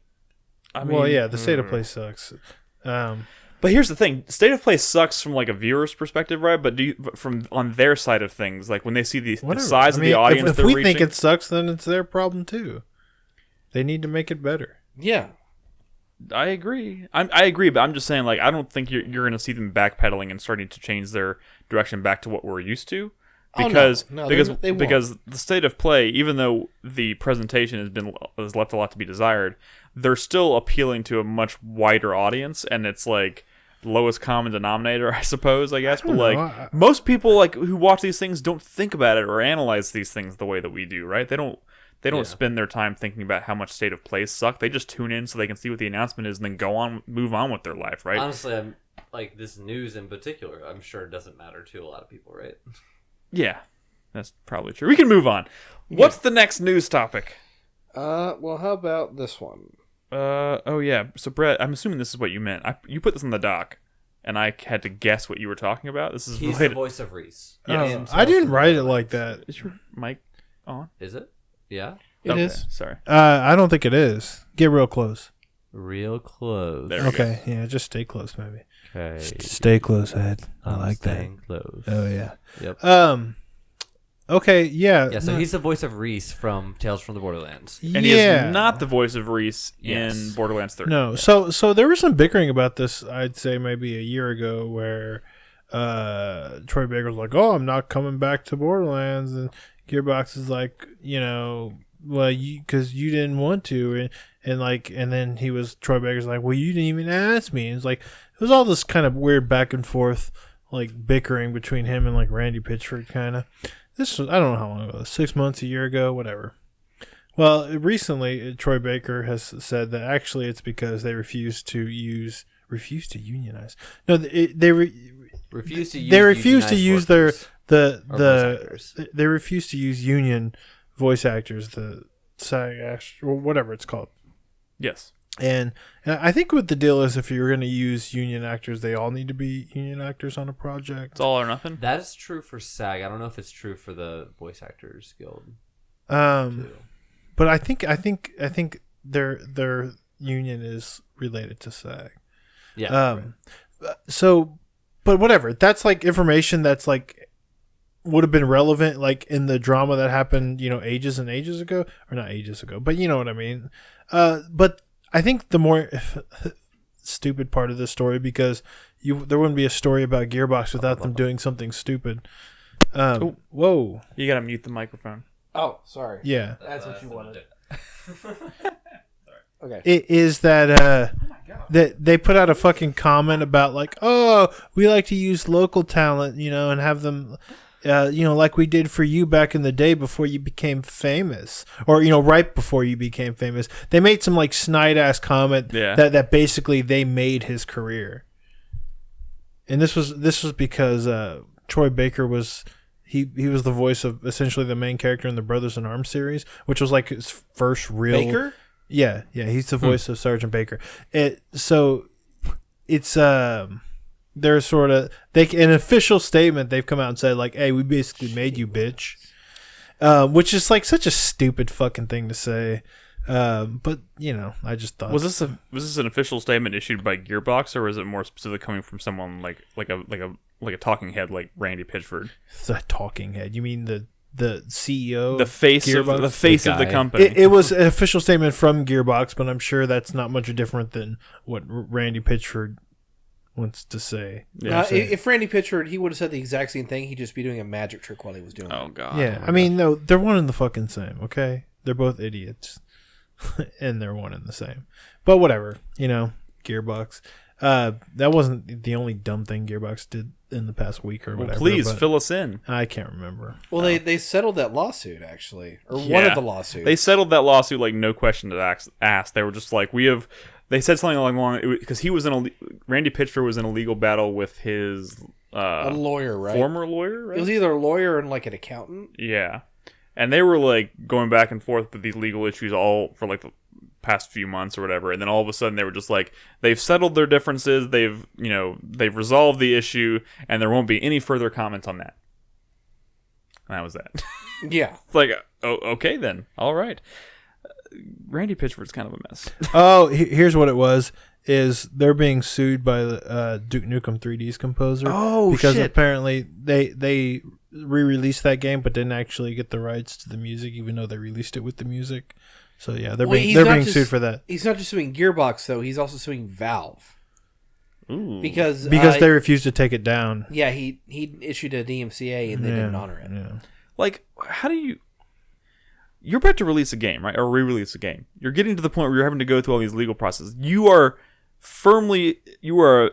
a figurehead in the video game industry. You know how the business works. How do you get to a point where you're about to re-release a game and just think, I'm not going to bother to get the rights for the music? So the one thing I would say to that is that Gearbox years ago bought the Duke Nukem IP, right? Yeah. Okay. Maybe what happened was that they thought they owned everything by owning the IP, and turns out they don't own the music. Okay, you read the fine print when you buy an That's IP. what lawyers are for. Yeah. Also, Narab in chat says that It doesn't sound like Gearbox has very good lawyers. They keep Yeah, getting fucking the sued. lawyers was suing them at the time. Yeah. Narab says that lawyer, by the way, they were just talking about with Randy Pitchford, is now at the NRA. Yeah. Oh my god. What a clusterfuck.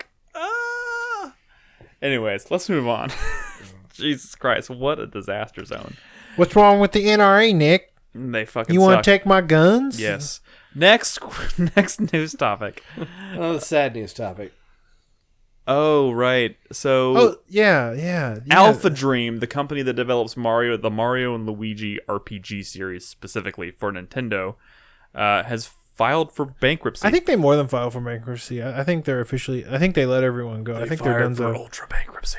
Yeah, I think they let everyone go. Yeah, they dissolved the company. So- from what I understand. So they're gone. So this is interesting and kind of sad, right? Because they've been making these games for a long time, and To be specific, these are the games these are like Bowser's Inside Story. Yeah. Yeah.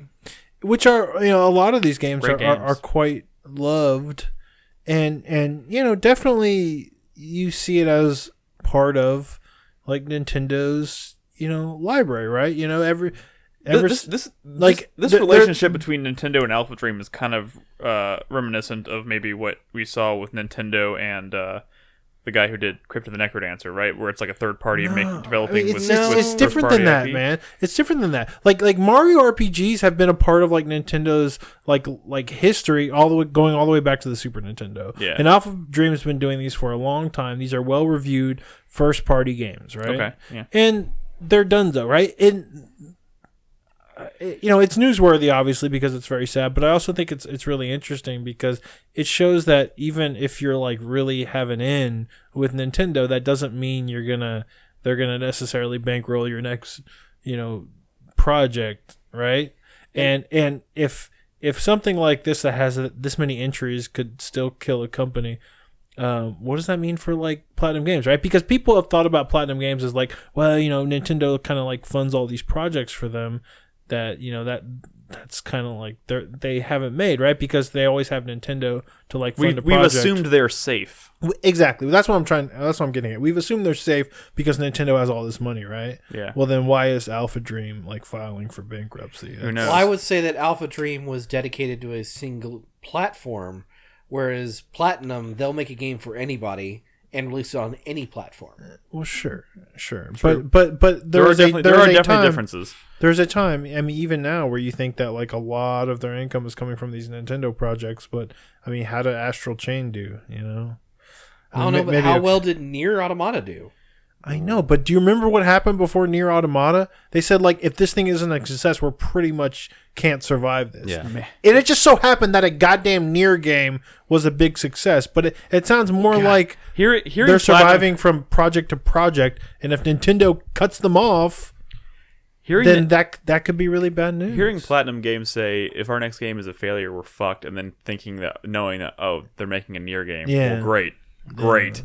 And then having it like somehow still prove to be amazing. I mean, I just blows my mind. I don't put AlphaDream and Platinum Games with No, there are definitely differences. But it's you need to be reminded every once in a while that like don't ever assume a studio is safe. Especially, I mean, don't ever assume a third party studio working underneath it. The first party umbrella, so to speak, is safe because it doesn't necessarily mean that's the case. What was the last title they put out? What, last Mario and Luigi RPG? Yeah. If that's didn't all they they've been re-release working the Bowser's Inside Story for like Yeah. Switch or something? Yeah, Something like that. or it was 3DS, but that was still last year. Oh my God, they're still making. Yeah, I'm 3DS just games? wondering Maybe what even the this sales year. numbers are for those games, especially now with the Switch out. If they're only putting these things, if they were only putting these things out in the 3DS. Yeah, I but, don't know, but does this mean this series is done?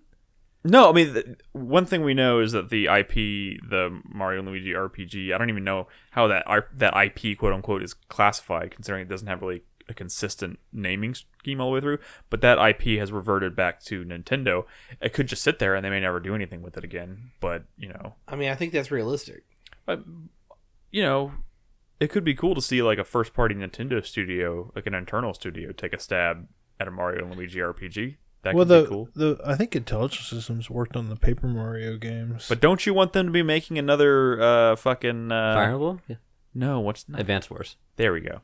That other game that Brad loves that will never come back. I mean, there's a part of me that thinks that, AlphaDream, the time of the series may be over, and maybe Nintendo is thinking that for this next generation, for this Switch, and for whatever they have coming after that, maybe it's time for maybe the fucking Mario vs. Rabbids game to take over. Maybe that'd be like maybe Mario the and Rabbids. new second party. No, not Mario and Mario. Rabbids. Metroid and Rabbids.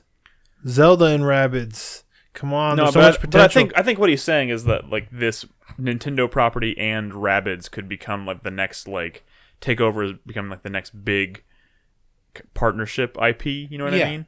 Because everybody was kind of blown away by what that game was. Sure. Every those every are once in a also while, I unrelated. forget about that game. Then I think about it again. I'm like, that game's so good. That game's so fucking good. All right, let's move on. It is sad. AlphaDream is dead. One final thing I like to say is maybe it's just that a studio like that had no place on the Switch, right? They've always made these handheld Mario and Luigi RPGs, right? Maybe they didn't see that a small studio like this transitioning to the kinds of games that they want on the Switch, which are, I guess, more than handheld looking games, right? I guess, I mean, but they just released Link's Awakening, which very much looks like a Think about how Well, long it took yeah. for Game Freak to make the transition. Switch has been out since 2017, but and they're only now putting out their first Game big Freak core is a Pokemon game. completely Yeah, different Game Freak is conversation. putting out the exact same, the game Yeah, but they're also putting of out the Pokemon you Sword and just said Shield it. are They're exactly putting the out same. the exact same game. Yeah, After I- 2.5 years. I don't see why this company couldn't have made a Mario and Luigi game for the Switch, I guess. Is it just because it's too small? And I mean, they filed for bankruptcy, so there had to be something had to have well, been they haven't mishandled something. put out a game, like a new game, since 2016 or 2015, really. Yeah. I would have to wonder whether they even handled that Maybe the- up-res port. Of Maybe that. the well just dried did, up they before did. that. Maybe They the did? well just Okay. dried Yeah, up they before did. they had a chance to actually do anything, or were greenlit to do anything. Yeah. Okay, let's move on. Who the fuck knows what that studio was even doing from day to day at this point? Maybe that I bet there was as part of this, there was probably a project in there that was canceled as part of this that quietly canceled. I have that Bowser's Inside Story They remake made a lot of Hamtaro games. back in the Really? day. Oh my god. Wow. All right, that's it for news this week. Are we ready for some questions from our supporters on Yeah. Patreon and Twitch? do it. Of course, if you guys support us on Patreon at any tier, $1 or higher, you can ask us anything you want on the podcast. We will answer it, which we're about to do right now. You can also The only throw- question we will not answer is, what are we playing for Project M3? That is correct, because we don't know the answer to that ourselves. But again, thank you guys very much for helping us reach that goal. We will have more to share on that very soon. But I'm going to go ahead and read through. Looks like we got 8 or 9 questions here from our supporters on Patreon. Our first question this week comes from Question Mork. What games have the best demons? And Demons. I don't know specifically what he means by this, but someone who has access to the 4Player account, who wasn't me, commented on this and said, if Demon Souls doesn't at least get mentioned, I'm going to be sad. I don't know. I mean, I don't think of traditional demons. Are we talking about aesthetically, design, the coolest looking demons? So Agony had all those demons that were naked. Wait, which one? Agony? Oh no! Let's not talk about that game. I don't have a ton of love. Too bad the game was terrible. I don't have a ton of love for the Shin Megami Tensei series, but they have some really cool demons. Or Diablo? I mean, the devils are all demons, right? Well, yeah. I'm gonna go. Classic demons. No, Darksiders is a great example. I think the design of the demons and Darksiders. Those are the looks very really the cool. Todd Can McFarlane we go looking back to demons. Shin Megami Tensei and Persona, because there is a penis chariot demon, a giant cock chariot demon. Well, there we go. Why even bother saying anything This isn't else? That exactly the wins. question, but in Bayonetta, you fight all those angels, and I think those guys look pretty cool. Yeah. Also, Doom. How can you not mention Doom? That list is fucking iconic. True. You're not wrong. Maybe not my favorite in terms of they. One's called a Kako demon. Which has 2 buttholes. What? It has 2 buttholes. He says that so matter of factly, like he's It's true. like he's a scientist. Look at the model. It is very much like a very matter of fact, very much like a scientist. It's a thing that once you see it, you can't unsee it. It's got 2 buttholes. It has 2 buttholes. All right. All right. Oh my god. That's a Shin Megami Tensei. I thought you were demon. just saying there's a chariot with something that looked like a penis, but that is literally just a giant Oh penis. my yeah, I've seen God. it before, yeah. Oh my god. It's a cock demon chariot riding a chariot. Also, I want to say I remember the demons from Dante's Inferno being pretty alright. Okay, nah. you I describe kind of want to one. play that game again. Describe. I played it recently. You really? I played it in the past few weeks What? Why? because Explain the circumstances. Malia and we made a deal that we're gonna do something on Saturday night that's gonna cost $10. That's gonna be our whole night. It's gonna be $10. So we got it hot and ready from from Little Caesars, and next we went to GameStop with a budget of $5 and to look for a game that I had never played, I didn't own, and that And you came home with Dante's Inferno. Dante's Inferno. How much of that did you play with Malia? Dante, probably about 20 minutes. Oh my god. You barely started that game. Yeah, that game sucks. Yeah, it's not very good. Seriously though, I want to get a few answers out. I want to mention Neo. The demons in Neo are pretty cool looking. Yeah, the Oni or the the Oni demons, and oh god, there was one other one that is totally eluding me now. Shit. I had it, and then you said Doom, and I lost it. That's okay. Oh well, I'm gonna go with Neo. I think Neo has some cool looking fucking demons. All right, so our next question comes from Nexus, and too bad Crispy is not here to answer this, but he says, following up from last week's Wes Anderson question. Who here is a Wes Anderson fan or knows a lot about Wes Anderson? me. Okay, That's the guy who does that, like, not necessarily claymation, but like the he has done some claymation. He's done. You're probably thinking of Isle of Dogs, Isle of Dogs Dogs is and, the most recent. and Mr. Fox or Yeah, whatever. Fantastic, Mr. But he Fox. also did. That's not. Yeah, I mean, He's done a lot of stuff. Name some other movies. I'm totally blanking all of a sudden. Rushmore, Rushmore. Royal Tenenbaums, All these movies I don't think I've ever seen. His Life Aquatic, Life Steve Aquatic. Zissou, No. never seen Life Darjeeling Aquatic? Limited, No. What's the hotel? Grand Budapest Hotel, No. Moonrise Kingdom. I mean, really? I guess not. He is like a very famous you're- film auteur. You're reacting to You're this. so uncultured. You're Chris. reacting. Evidently I am. Wait, Chris Davis. Bottle Rocket. You're reacting to these movies as though you've never even heard of them. Yeah, that's strange. Well, Well, I've heard of these films. I just never watched them. Okay, because that's you've been All sitting. right, well, what is the the actual question is, which actor or actress would you like to see join his stable of regulars? Ooh. I feel like I'm not qualified to even answer this question necessarily because he seems like he's a director who's very particular with he picks his actors for very particular reasons. Like, has John C. Reilly ever done a Wes Anderson movie? Wes Anderson movie? I don't think. I feel like that so. would probably be a good fit though. Yeah. I mean, he uses Bill Murray a lot. He uses Jason Schwartzman. Jason Schwartzman. He's a lot of people, but Jeff Goldblum. Jeff Goldblum. He's got his. Has he used George Clooney more than once? I I feel like he has. I don't know. Man, The Fantastic Mr. Fox is a really good fucking movie. Oh yeah, George Clooney, wasn't he in also Isle of Dogs? Or Probably, no. dude. I remember if you Gary watch, Oldman was. if you watch the trailer for Isle of Dogs, you see the whole there's a lot of big names in that fucking movie. I'm trying to think. But like, I don't know if any of them are like particular reasons. Ooh, Stephen Merchant's King Carry. That he'd be a good one. I feel like. I want to see what he would do with like an action hero. Like, I don't know, fucking Jason Statham or Jason Statham. I will never watch Dwayne Johnson. I will never watch another Jason Statham movie after The Meg. Jesus Christ. I mean, How you about- brought that on yourself. It's so bad. It's so bad. I'm gonna go with I like the answer of Stephen Merchant. Rachel Weisz. Arnold. Schwarzenegger? Why not?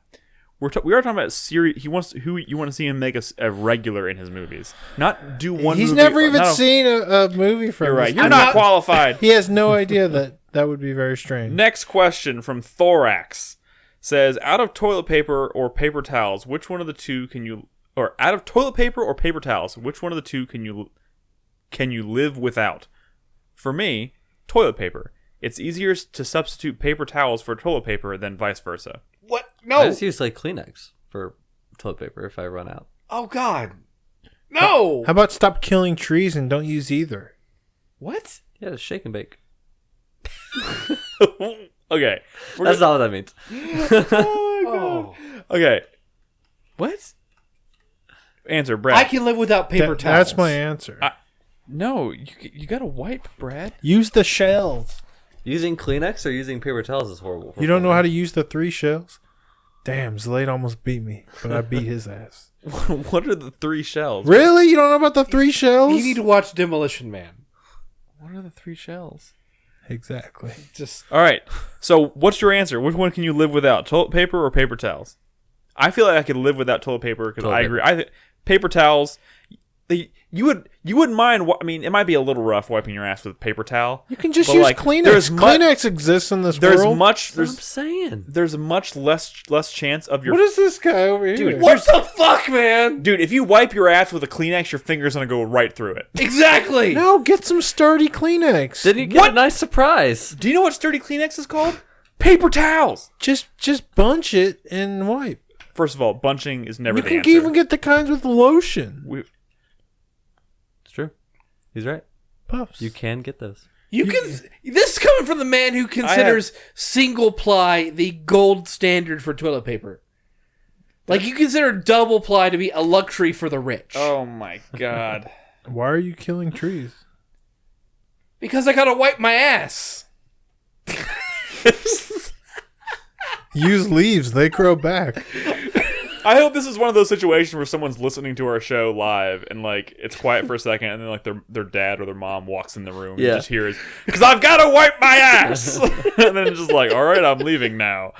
Oh my god. I mean, I don't know. There was just What else do you say to that? There is just enough silence on both sides of that you could easily clip that out for a soundboard. I'm just saying. All right. Man, there was a time when we had a lot more listeners. We had a lot more listeners, and I could say stuff like, "Hey, Charles, take your pants off. Let me see that big cock." And then one of our listeners might have actually been named Charles and had like a roommate or like a parent that walked in. But now, there's probably not even a fucking Charles listening, so it doesn't work anymore. Oh my goodness. Gaming Rich in chat says, I remember in college if I was out of TP, I would just take a shower. Okay, that doesn't That means you're waffle stomping, and no, that's wrong. waffle stuff. How big of turds do you leave? You hit the waffle stop instead. I'm very uncomfortable with this conversation. So wrong. We're moving on. I don't even know what you're talking about. Halcyon9 has our next question. We let if you support us on Patreon, we let you ask us anything, even if this happens. Halcyon9 says, what is the best video game adaptation of a physical game that you have seen? I.e. sports, board, or tabletop game? I mean, Wii Sports is probably Best video game was adaptation? pretty good, right? Yeah, Wii Sports. Yeah. You know, I played a shit ton of Wii Sports. That's a good answer. Yeah. It's like Say good, the solid. question again. I'm sorry. What is the best video game adaptation of a physical game that you have seen, i.e. sports game, board game, or tabletop? To be fair, I haven't played a lot of games that I would say are adaptations of physical. NBA Ring Street. Fit Adventure, right? Super Mario Strikers, does that count? It's a soccer game. Yeah, that Yeah, counts. the Mario Tennis games are always really good, right? Yeah. Pretty much any Mario sports game is pretty dope. Right? NBA Jam. I like the. Fuck it, NFL Blitz. Blitz. Oh my god, that game was so good. I still think Ed has the best answer though. Wii Sports is fucking like. I like the Magic the Gathering games they released on XBLA back in the day. First weekend I had my Wii. It was like pouring down rain, and I stayed in my room playing golf for like hours. Playing with your Wii. Yeah. Yep. SSX Tricky. I don't. Now we're just I feel naming like these sports are against games. the spirit of the question. Now we're just naming sports games. Like I'm trying to think Snowboarding is a thing. Like think about board games or tabletop games. Yeah, I think that's like kind of okay. Isn't Baldur's Gate kind of like a D&D? Well, kind right? of. I mean, it is D&D. Yeah, it is. Yeah, so let's go with Baldur's Gate. Seems like a fine answer. I mean, that is a good answer. That's a beloved game. Yeah. That's a franchise. And I've though. never played. I've never played any like video game adaptations of like Risk or anything. So couldn't tell you. I know people like those like Settlers of Catan or Carcassonne or whatever. Mm-hmm. Those had good video game versions, right? Yep. Capped Passion Man, who is in chat right now, he asks, what are your favorite quote-unquote joke names to use for a character? Example, my favorite joke name that I use for some of my characters and or profiles is Mike Hunt. Mike Hunt.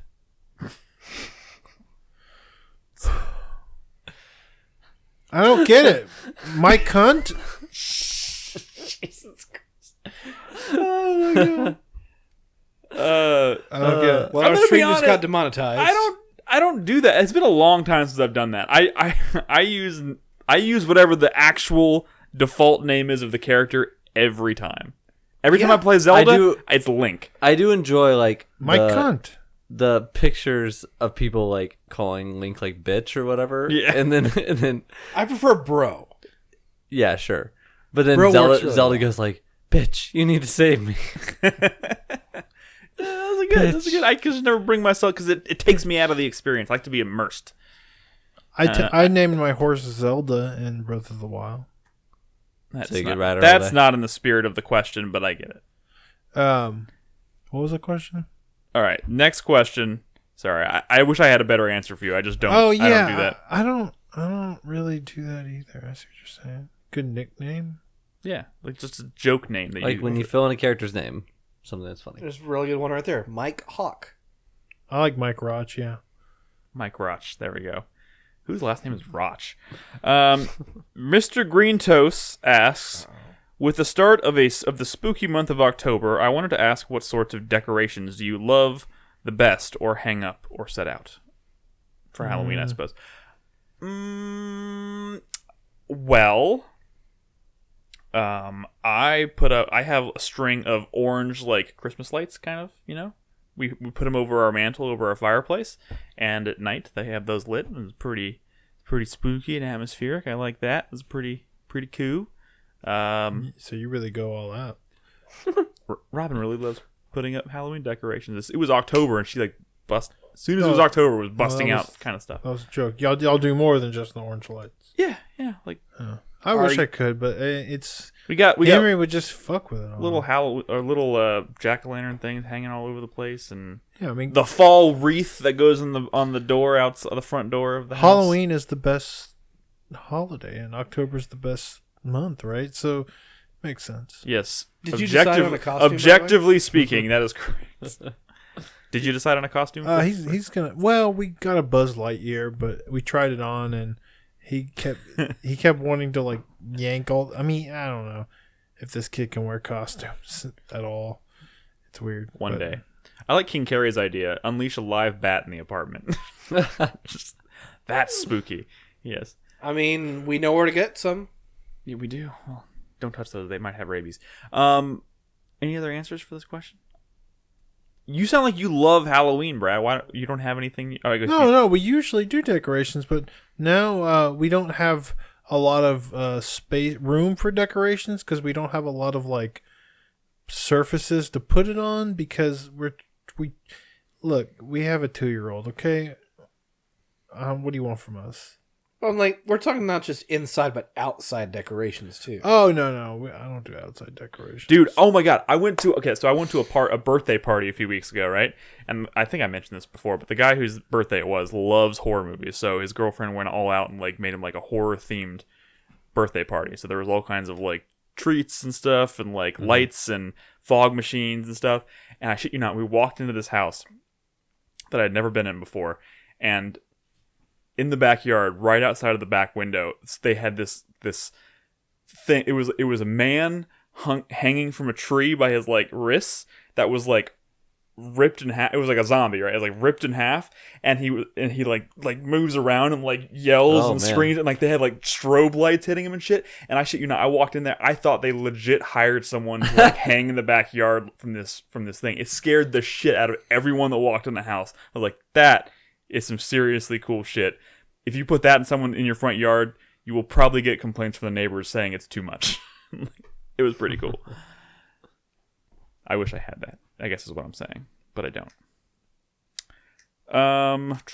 And someone in our neighborhood has a fucking, like, one of those inflatable, like, black cats, right? That you put in the front yard that is, like, as tall as a 2-story house. Wow. Like, it just takes up the entire front yard. It's ridiculous. I'd like to get some cool stuff like that, but I mean, it's shit's so overpriced. They really marked, like, if you go to Spirit Oh or my God, whatever. I think my phone just died. That's not good. Does anybody else have Patreon on their phone? I got it. Oh my I was God. looking at the questions earlier. How am I going to do supporter spotlight? My phone just died. Well, Why would can you grab charge Ed's your phone? Where? So, do we want to do the last question? Yeah. Absolutely. If we're skipping the one? Yeah. You don't charge your phone We're at all skipping throughout one the of day? Oh, yes. Yes. We're skipping that one question. You have two choices. This is from Don Dolan. Either fight a 50-foot tall skeleton from within your home/apartment while it tries to snatch at you through the outside from your windows and doorways, or fight 21-inch tall skeletons within your residence as they attempt to pry your fingernails off to get at the supple flesh beneath your nail bed. Stop it. What do you... Oh my God. Stop it. Which one do you Whoa. choose? It'd be so easy to kill the little skeletons, right? They're skeletons. Just step as long on as them. they don't get in your finger. I wear gloves. I wear boots. How big are the skeletons? I just They said step on them. 21-inch tall skeletons. Just 20 of them. Yeah. And they're 1 inch tall. Yes. Yeah. But they're trying to pry your fingernails off. Yes. How good at that do you think they are? Let's stop They'd have to talking about climb and clamber, but like 20 isn't that much, right? Yeah. I feel Like, I think like 100. Like then That might then get- they could get might get the a better little, of you, right? That could get a little dicey. Yeah. Yeah, you wear gloves and then they get underneath the gloves and then it's like it's game over. This is one of those duck-sized horse arguments. Yes, Yeah, that's it true. is. All right. Shit, how am I going to do supporter spotlight? Like, seriously, what the fuck was that?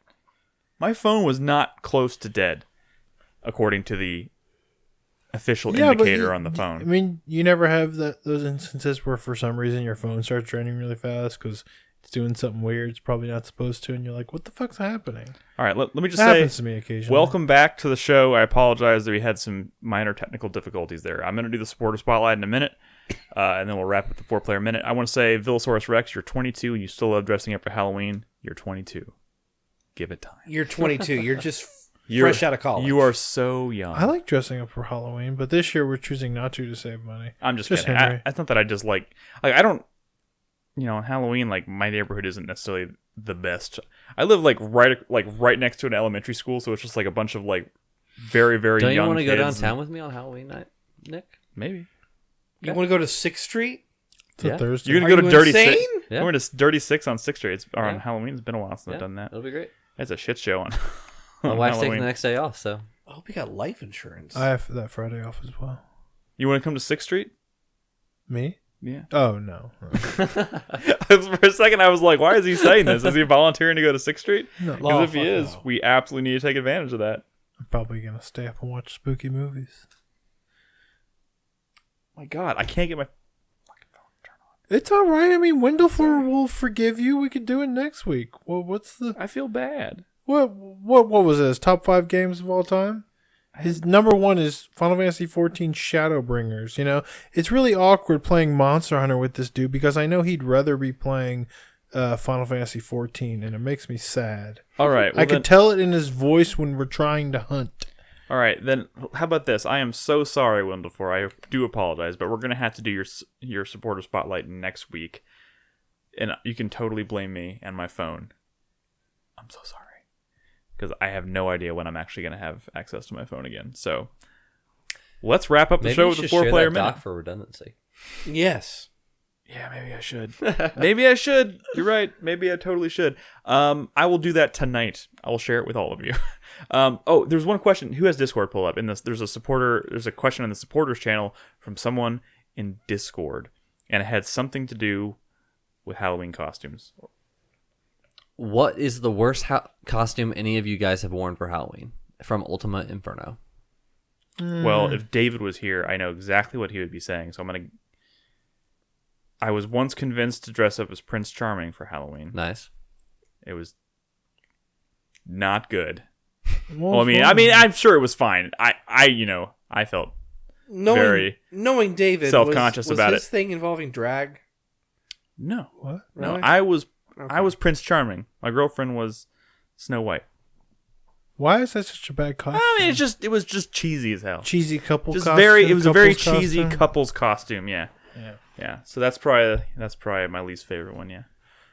Does anybody else have any? I remember I was Rambo one year as a little kid with like one of those stupid like plastic masks. You had to wear a mask to be Rambo? Yeah.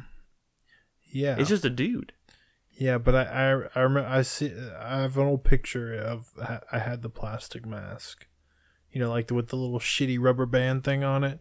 Oh God, You know what I'm talking about? I do. One of those plastic masks. It was bad. But then I think I was Rambo another year where I had like face paint. That's how you do Rambo, Yeah, right? I guess I was Rambo for 2 different years. That's weird. I don't even. Maybe it's really like Rambo. I don't even really recall being that into Rambo, but maybe everyone was into Rambo at the time.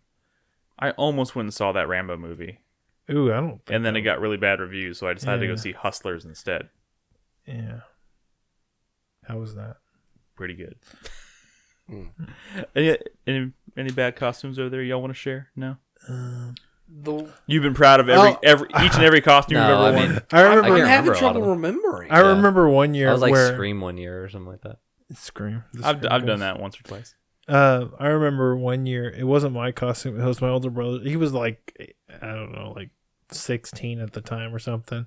But he had a cow costume with like the udders, and my mother like forbade him from wearing it out, into the neighborhood or whatever. Which he was too old, but him and his friends were fucking around, and we were out trick or treating. Like me and my little brother. I think I was taking my little brother, and I guess my parents were there too, and they saw him running around in that cow costume with the obscene udders, where his dick supposed to be, they look like dicks, and he got grounded. Wait, did the udders actually look like dicks? No, they didn't actually look like dicks, but they're where your dick would be. One year for Halloween, I was Luigi and Katie was Mario, and I had some very complicated feelings afterwards about that. Oh, gotcha. I follow. Yeah, incest. Yeah. Miyamoto would have frowned on that. Yeah. I certainly didn't. Okay. All right. That's it for questions this week, guys. Thank you so much for asking. Again, if you're a supporter on Patreon or on Twitch, you can ask us questions. If you're a Patreon supporter, just go to the Patreon and activity feed at patreon.com/4Player. You can leave your questions. We usually put the thread up for questions early in the week, like on Monday or Tuesday. And if you're a supporter on Twitch, you can just jump into the supporters channel in Discord at discord.gg/4Player and leave your questions there. We will have more questions to answer next week. Now, let's wrap up the show with the 4-Player Minute. Brad, are you ready to start? Sure. Go. So my hype is going to be for a game that's coming out this month. I think it's a hype, but I'm worried that I might not have time to play it. But it's a game that I heard it's been getting kind of a lot of whispers, some early buzz. It's called Disco Elysium. Oh yeah. And some people are saying it's like, dude, this is the second coming of like Planescape Torment, maybe. Which is, it's a little crazy. That's a strong claim. That's a strong I've claim. had that on my sure. wish list on Steam for a Strong while. claim, but keep your eyes on this one, maybe. What's it called? Disco Elysium. Disco It comes out about Elysium. mid October, and there's some people really paying attention to this one as being kind of like really awesome. Kind of, it's classic style RPG, but very story, very character, Yep. very dialogue driven. But like they do some really cool, trippy shit, like interesting mechanics. I think it's one to watch, and the more I see of it, the more I really want to play it. But it seems like one that I might struggle to find time to play for myself or to stream. Probably not the best to stream, but we'll see.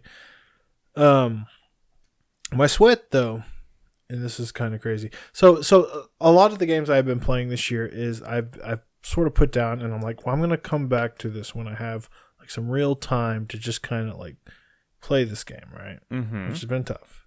But next month I'm gonna go on weekends, right? But it's the first time I've been on weekends since Henry started preschool, which means I'll have time. So normally, since I've been on weekends, I've just so you'll be working weekends, but during the week I'll be at home. But usually, what I've been doing over the past couple of years is watching Henry during that time, which is a full-time thing, right? But now he'll be in preschool. I'll be at home during the day, not working. I'll actually have time to myself, because my wife will be working as well. So I'll have time to myself to actually play and catch up on some of the things that I've been wanting to catch up on with no distractions. It's going to be great. That sounds exciting, Brad. I'm happy. But the reason it's my sweat is because I'm worried Monster Hunter is going to fuck all that up. I'm worried Monster Hunter is just going to run into that month, and I'm not going to do anything except play Monster Hunter. You've played it for and I'm 80 gonna ruin hours. my fucking life. My fuck you for this week is like, I know as soon as I get tired of Monster Hunter World Iceborne, I'm going to buy Monster Hunter Generations, Monster Hunter GU on the Switch, and I'm just going to play that. Fuck, man. Don't fall for it. Don't do it. My God, Brad. Stop Generations it. Ultimate some and willpower. Generations Ultimate, they have supers. Like the weapons have like super moves. It's like crazy. Anyways, my thank you this week goes to Henry. Today, since he started preschool, he's been going for about a month now, I think, maybe. Mm-hmm. 3 weeks. It's the first day, 3 weeks, I think maybe. The first day he's napped. My wife got there today to pick him up, and he was conked out. He was asleep. First day he slept at preschool. Nice. Yeah, proud of the guy. Thank you, Henry, for being a 2-year-old. Being a bro. Yeah, yeah. Cool. Wait, was that your 4-player minute? Yeah. Was that it? All right. Chris Davis.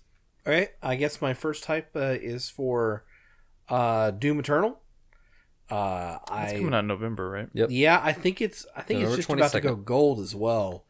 I kind of ignored a lot of the post E3 covers, like the QuakeCon stuff that was coming out about it. Mm-hmm. And I got the itch to actually watch it, and I'm now overly hyped for it. I watched that trailer over and over again when I was recording that podcast with Ed, and I was like, we talked about it for like 10 minutes, and I was like, man, I'm ready. It's Which it's trailer? time. Sorry, I don't trailer? remember time. I don't remember which trailer it was. Shot out of the cannon, I think. Oh. At least that's the version that I played. Yeah, it was just looping over and over again. I was like, this game looks sick. Sorry, Oh my sorry. God, I need Which this. game? Doom. Oh, okay. Jesus Yeah. Christ. Yeah, Doom's gonna be great. Yeah. This is going to sound stupid to y'all. My second hype is for next Thursday. I'm not going to be here. I'm going to probably be going to a event at the Alamo Draft House where they're going to be showing the original 1961 Godzilla. Mothra film. Ah, fucking knew it. And they're serving a 3-course dinner of wings for you to try out. Nice. That sounds like fucking fun. It's nice. So I'm really looking forward to that. I But just found out about they're today. chicken wings, not moth wings. Chris Davis. I mean, yeah, sure. They're fried moth wings. This is little crispy treats. It's gross. It's going to be delightful. It's going to be delightful. My sweat is for Death Stranding. They put out a cinematic trailer today. Please be careful what you're about to say, because I am full blackout on this. Okay. Like he could spoil anything. Exactly. It's impossible, Nick. There's ladders. It's a 1-minute trailer in which Norman Reedus has this monologue talking about nonsense that still makes no sense. That's funny, because I saw a headline today that said this new trailer of Death Stranding is the first one that makes sense. That was literally the headline. The trailer, it tells you fucking nothing, and it showed like zero of like the supernatural element to it. I don't understand this game. Nobody does. That's the point. It's really annoying me. That is the It's point. annoying. Just At some point, I have to understand what this game is Yes. before it comes out. no. The moment you understand what it is the moment you're playing it. That's the way it should be. I'm just worried that I'll get into the game and I'll be like, a few hours in, I'll be like, okay, I'm done with this game. I'm done. then- 6.5. I'm pretty sure that What? That's my worry. Why That's would my you give a worry. game that you only played a few hours of a 6.5? Probably don't rate it at all, maybe. I'm just worried. put that down it's- the ratings. You're not allowed to do that. I'm just worried I'm not gonna be happy with this game because I Hey, don't understand what the fuck it is. I took the day off, man, for it, so I'm a little concerned myself. Yeah. What if I get it and I'm like, well, what am I gonna do for the rest of the day? Shit. And I guess my other sweat is for my bank account because I am putting serious consideration into buying a Valve Index soon. gonna Because set everybody you- else has a fucking VR headset now. I think it's time To one up and everybody. There's several. Well, I mean, I've been waiting for the tech to get to where I wanted it to be, The porn. You've been waiting for the porn to get and to where and for the library to be there of games. library. The of porn. first Library VR game porn. that I'm exceptionally excited for is supposed to come out in the next few weeks. Is it a porno? Is it a game? Brazzers game? No, it's Aspire 1, VR Operative. I remember you talking about that. I was frothing in the mouth for that game after E3. As someone who has tried VR porn, let me tell you, it's a life changer. Okay. Okay. And that was my 4 Is it though? That's it. All No, right. it's not really a life changer. It was weird watching that with like surrounded by people. What's weird was when you whipped out your cock right on the What show was I floor. supposed to do? Right on Not the show whip floor. out your cock. Yes, you're right. Did you say rip out? Definitely don't rip out your cock. I said whip. Oh my god, don't rip. Rip out your Whip, don't rip. rip. Don't whip. Don't rip. It's That like does- zip, whip, pee. That doesn't quite flow off the Whip, tongue don't like rip. zip, whip, pee. Okay, Ed. My hype is for now that I finished Fire Emblem. The world is my oyster. So many video games that I You can could play play. Sekiro. what are you again. going to fall back on? Nothing. I started Borderlands last night. I started Blasphemous last night. I started Link's Awakening last night. 3 games in the course of like 3 hours. Are they vying for your times? Like which one? Yeah. Which one do I Yeah. focus on? So I think I'm most hyped for Borderlands. I think I'm gonna really dive deep into that and have a good time. My sweat is Astral Chain, Link's Awakening, Untitled Goose Game, and Transistor. I got which that from Limited Run just Games. got put on sale on the Switch for $4. And I never played more than like an hour of that game. I So- just got that in the mail yesterday from Limited Run Yeah. Games. So my sweat is for that, but second hype is I'm going to Argentina for a week at the Some good fail in still time. November. And so my second sweat is for my Switch battery on the plane to Argentina. Hopefully there's outlets. I'm not taking Did y'all selfies. hear about that trade-in offer though? And did no one do it? Did the do that? Switch Lite? Does the Switch Lite have better No, battery? not the light. No, it's like the They- second run of the Switch. It's at GameStop, right? It's the new battery in the regular Switch. That's Yeah. the better battery life. Yeah. It's like twice the battery life. GameStop was doing it a thing where you can Yeah, I like never trade bid- in I your never old one, bid on that one. and get the new one for like $75. Ooh, double the battery life. Yeah. Ooh, that sounds like Yeah, it could be worth it. I I can should've live without done that. Wait, is that still running? I don't think so. Probably not. Double the battery life. I want that because that was like the back in battery April. is not good on the Switch. I know. Yep. Yeah. It is Yep. not good. My fuck you goes to two things. Traffic on the way here was terrible today. 50 minutes to drive from work. Damn. Extended fuck you. My new office is really far away from my house and far away from everything. Oh, really? Yeah, it's on the west side on 2222. Oh. So it's not fun. You moved into your apartment and you were like right down the street, weren't you originally? Yeah. I guess that changed. Yes. East or west of 360? West. Oh. So the third fuck you is completely unrelated to video games and travel or whatever. It's Apache Spark. It's a framework that we're using at work to do distributed big data processing, and it fucking blows. All right, I'll be I'm sure to so avoid that frustrated in the future. with it, but it's kind of cool I though. didn't know new versions of Apache existed after 2000. just get a home out don't on know the what west you're talking side. It's real cheap. Evidently not. And then my thank you is once again to all you guys for having me on the podcast. Of course. It's been great. Of course, anytime. Hopefully next time I'll play more than like 30 minutes of the games that I'm talking about. That's before perfectly I fine. come on the It's podcast. not the amount doesn't matter. What matters is that you don't tell them. Exactly. Then they just assumed you played way more. I played a game for 20 minutes. We and were talked talking about it, and then I It got was yelled not 20 at. minutes. It was 9 minutes. We looked. No, it was 25 minutes. That's fine. He sold that shit like he played it for hours. I did not. We were talking about perception earlier before you got here, Brad, and we were talking like, didn't you play it for like 30 minutes and then like No, it was and like 9. we looked it up live and it said This game is brilliant. he's played like 9 minutes. I said it sounded like a great The idea. footage he recorded for the podcast was the extent of the game he played. Hey, that was funny. Why is there only 9 minutes of footage? That's a weird number. That is hate my you. 4-player minute. That was pretty funny though. was You gotta pretty admit, Chris Davis, that was funny. All right, my 4-player That's minute. a classic podcast moment. That 4-player minute Should be happy to be a part of You it. know, I did that I was fully intent on playing through that entire game, right? Hey, but we killed it. we've for all you. been there. And I was going to be on the podcast, so I had to We've talk about all something. Been there. We just lie, or actually, we just don't have people checking our Steam time. Yeah, play. gamer Beck.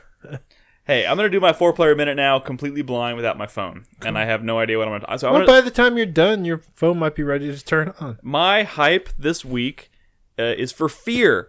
Playing it as I mentioned earlier for the Revival Club.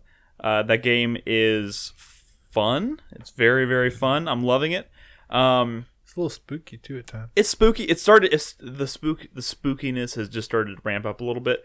Luckily, a lot of the like really scary shit I've seen before from your clips, Brad. So it doesn't quite get under my skin as much as it would otherwise because I kind of know it's It coming. is a monolith game, so if you're worried that it's not going to get completely stupid by the end, don't worry, it will. Thanks. Not in like a bad way, in a classic monolith way. You know, I was thinking, I was like, man, I wonder what a proper sequel to like from Monolith to Fear would look like today. But we'll never find out, probably. Let's see. My sweat goes to the Joker. Seeing it on Saturday. Crispy's watching it right now. I'm waiting with bated breath for him to report back and tell me what he thought. Because you know the reviews for that movie are really all over the place. Like some people saying it's fucking brilliant. Some people saying it's dumb. Some people saying it's good, but it serves no purpose whatsoever or has no point. You know, it's just like I don't know what to think. Does the Joker have a point though? Think about it. I don't know. Is he better than what's his It's face? weird. Like this movie debuted at film festivals and got all kinds of hype talk, and now it is slowly just started like. Now that it's out, reviews have been. Do you think he's gonna the best Joker, Jared Ledger? Leto? Oh my god. Yeah, Heath Ledger. My fuck you of the week goes to Fear.